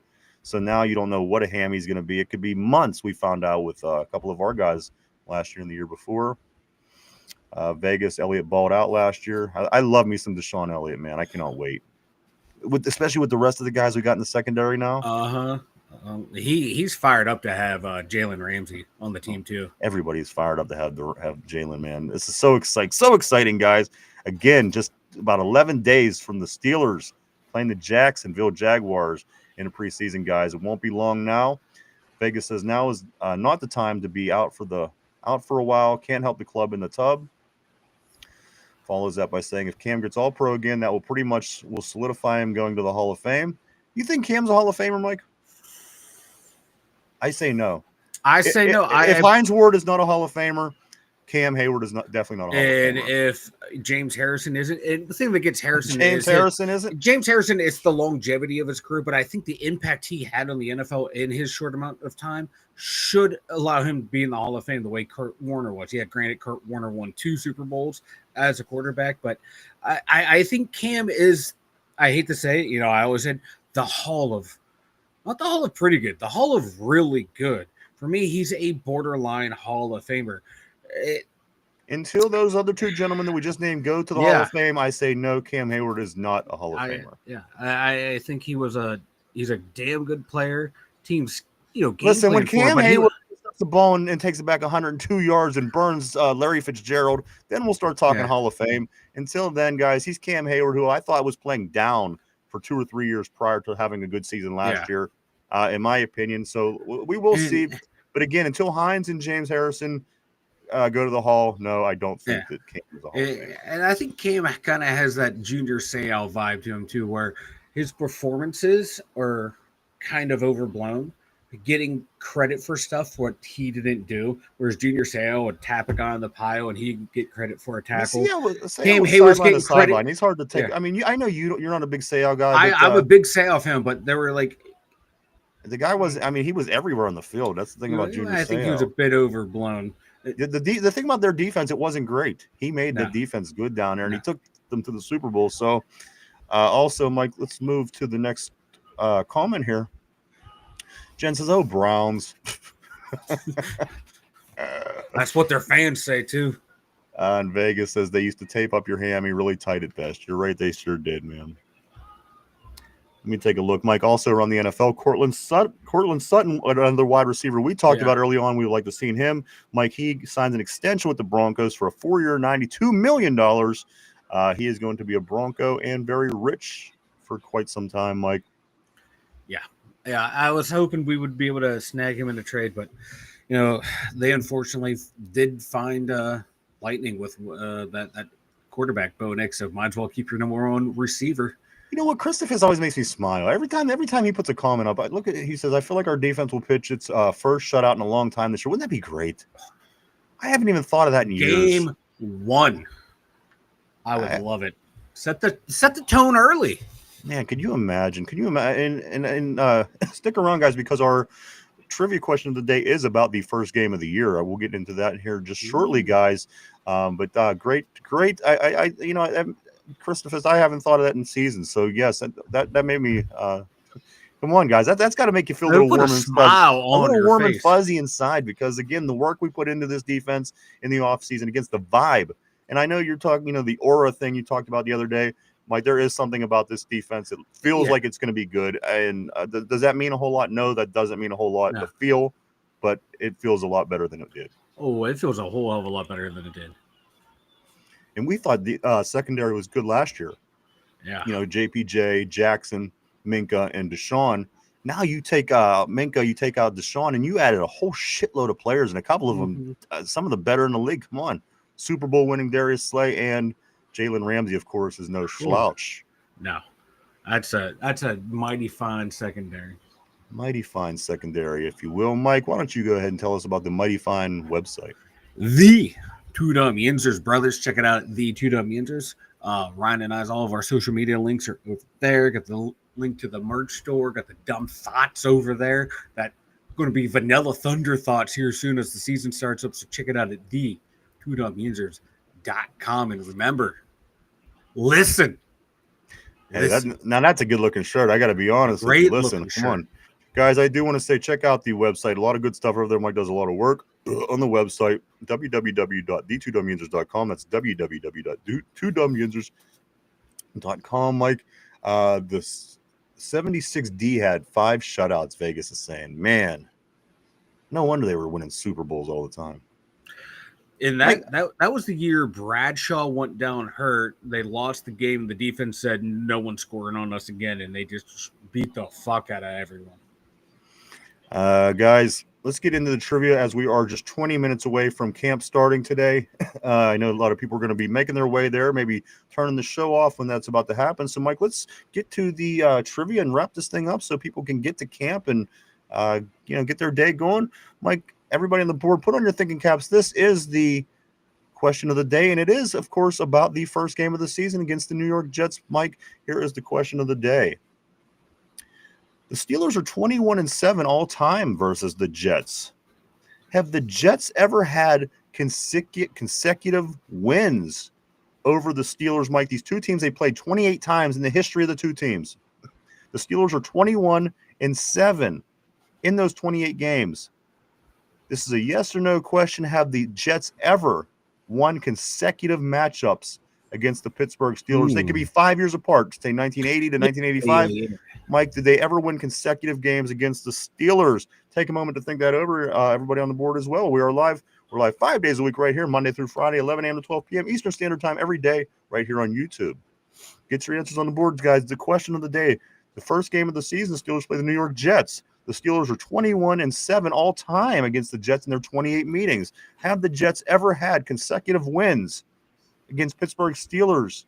Guys, that's the question of the day. Mike, has it ever happened?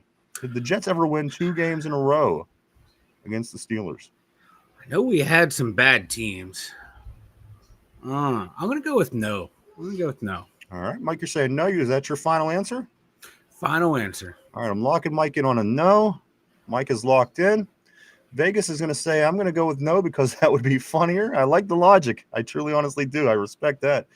Vegas says that is never going to happen again with the defense with the 5 shutouts in a season.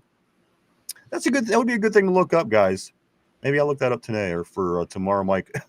Who since then has the most shutouts in a season? Ooh. You know what I mean? Yeah. So I don't know. Maybe we'll look more into that and talk about it tomorrow. Has there been anybody since that Steeler team? And if they have, how many is the most shutouts? Christophus is saying not in his lifetime.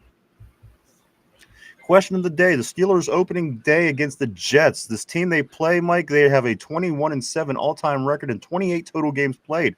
Have the Steelers ever had consecutive wins versus the Steelers? Mike says no on the board. A couple no's as well.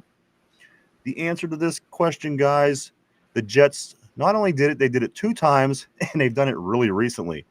They did it in 2019 and 2022. The Jets beat the Steelers 2 times in those 2 particular back-to-back meetings. And then also, Mike, back in 07 and 10, they managed to beat the Steelers because you remember they had that good team that we knocked out of the in the AFC Championship game in the 3rd Super Bowl we went to, the Packers Super Bowl. They did have a good team at that particular time, Mike. Those 2 times the Jets did win back-to-back games against the Steelers. All the rest were all Steeler wins. Matter of fact, the Steelers started off 9 straight wins against the Jets without ever taking a loss. Another 5-game winning streak in there as well. But yes, the Jets did manage to win 2 rather recent consecutive matchups against the Steelers. Damn, I did not realize that. You know what? These last 5 years, 6 years have been a blur. It didn't surprise me that anybody didn't think of that because we've been so inconsistent. But the 07, 2010 was the one that I thought people might recognize because again, I don't remember that one. That was a pretty nice Jets team. They with Mark Sanchez at quarterback, right? Yes, Curtis Martin and the whole squad. Yeah, And they were now I remember. Yep. Fuck that team. Vegas did look into it. He said the Ravens had 4 shutouts in 2000. That's not a surprise to me, actually. And a bunch of teams had 3. Thank you, Vegas, for that update. Damn. That's interesting, Interesting. So that, Mike, that was the answer of the day. Anything before we start getting ready to wrap things up? Aaron Rodgers said if he's going to place bets on either Zach Frazier or Mason McCormick will be the first ones to throw punches at camp today. All right, it's going to get hectic. Once they get past, they start hitting. It's a bunch of testosterone. These guys are out there. This is what they do. This is their life. It's going to get chippy. And it's always what happens in camp, guys. So, again, Aaron Rodgers saying he wouldn't be surprised if Frazier or McCormick throw the first punches at practice. Waterboy, what's up, my man? Always great seeing Waterboy on the board, as always. Guys, as camp gets ready to start here in roughly 15 minutes or so we won't keep you too much longer. Mike, I do want to say the 3 Gooners, Finch and his crew, will be back. They're back from their little hiatus. They'll be back this Friday night at 9:30 to kick things back off. They will be more consistent now once August starts. Mike, I know their schedules had them kind of behind the 8 ball, but the 3 Gooners, check Finch, Tim, and Ryan out on Friday nights at 9:30. Hilarious stuff. I got to be honest with you. Yes, Vegas, you're absolutely right. I will mention that 1 second. I forgot about Nasty Nate. But check out Finch and check out the guys. Friday night, Mike, I do laugh throughout the whole show. Some of the things they talk about are pretty hilarious. They are, Yes, you are absolutely right, Vegas. I did forget to mention that. Nasty Nate Herbig, of course, Nick Herbig's brother, did retire after his short stint with the Washington Commanders. Who wants to play with Washington, right, Mike? Scary Terry, don't. Come on, Scary Terry. You come over here. Come on home, Scary Terry. Come on. Closer to Ohio, back to Ohio State. You come here, brother. Also, Mike, check out the 3 Gooners on Friday night, Mike, 9:30. I can't wait to see them guys back at it. Also, the Pirates back at it tonight, trying to sweep the San Francisco Giants out on the West Coast. It would be kind of a rare thing. We don't generally sweep teams when we go out west. However, they have a chance today. That game, Mike, is an early one today at 3:45. And, of course, camp here in about 15 minutes starting. NFL tomorrow night, Detroit, LA Chargers, Steelers about 11 days till their first game against Jacksonville in the preseason. Guys, I think that's about everything I got, Mike. That's all I got too, brother. Thanks you, everyone, for tuning in. That's what it was. Yes, I do want to say thank you to everybody for tuning in, coming and hanging out and checking us out today. We certainly appreciate each and every one of you. We truly, truly, honestly do. We wouldn't do it without you. Thank you so much. I want to say thank you to everybody on the board. You guys were amazing as always. You guys always keep things interesting here on the show. And I do want to say thank you to everybody at home, maybe listening in your earbuds, in the car, in the gym, or on your big screen TV. Who knows? Thank you as well. You're all amazing. Thank you so much. If you are up at camp today, make sure you do stay hydrated. It is very hot. I do see heat advisories all week long, Mike. So it's going to be tough. The guys are in pads. They're physical. It's going to be fun. Just 14 minutes away till that kicks off. I do want to say, if you haven't had a chance, go check out any of our social media all over the internet, guys. We're on Facebook. We are on X, formerly known as Twitter, Instagram, Threads, wherever you may be. Stop by and check us out. Hit the like button. Why not? It won't hurt. And also, if you haven't yet, hit the like button and subscribe down below. It helps us out. We appreciate it. Thank you so much for if you do. We get some Jen saying we need linemen. Waterboy is saying, can we even afford Terry? He wants number one receiver money. We can't afford Terry, Mike. Omar Khan will find a way. Omar Khan will find the way. I trust Omar Khan to find some money. Peace to you as well, Kenneth. Again, you too, Christopher. Great seeing everybody. We hope everybody has a nice, safe hump day. We'll be back tomorrow to do it all over again at our regular time. We hope to see everybody then. If you're up at camp, again, stay hydrated. If you're not at camp, again, get ready. We have NFL football on TV tomorrow night in the NFL Hall of Fame game. So, Mike, if there is anything else you have, speak now. Have a good day, everyone. Thanks again. Thank you so much. It was great seeing everybody today. Hope to see you back tomorrow. We'll be back at our regular time. For Mike in the Steelers Central Mobile Studio, for myself and the two dumb Yinzers, everybody have a great hump day, and we'll see you tomorrow. Bye-bye.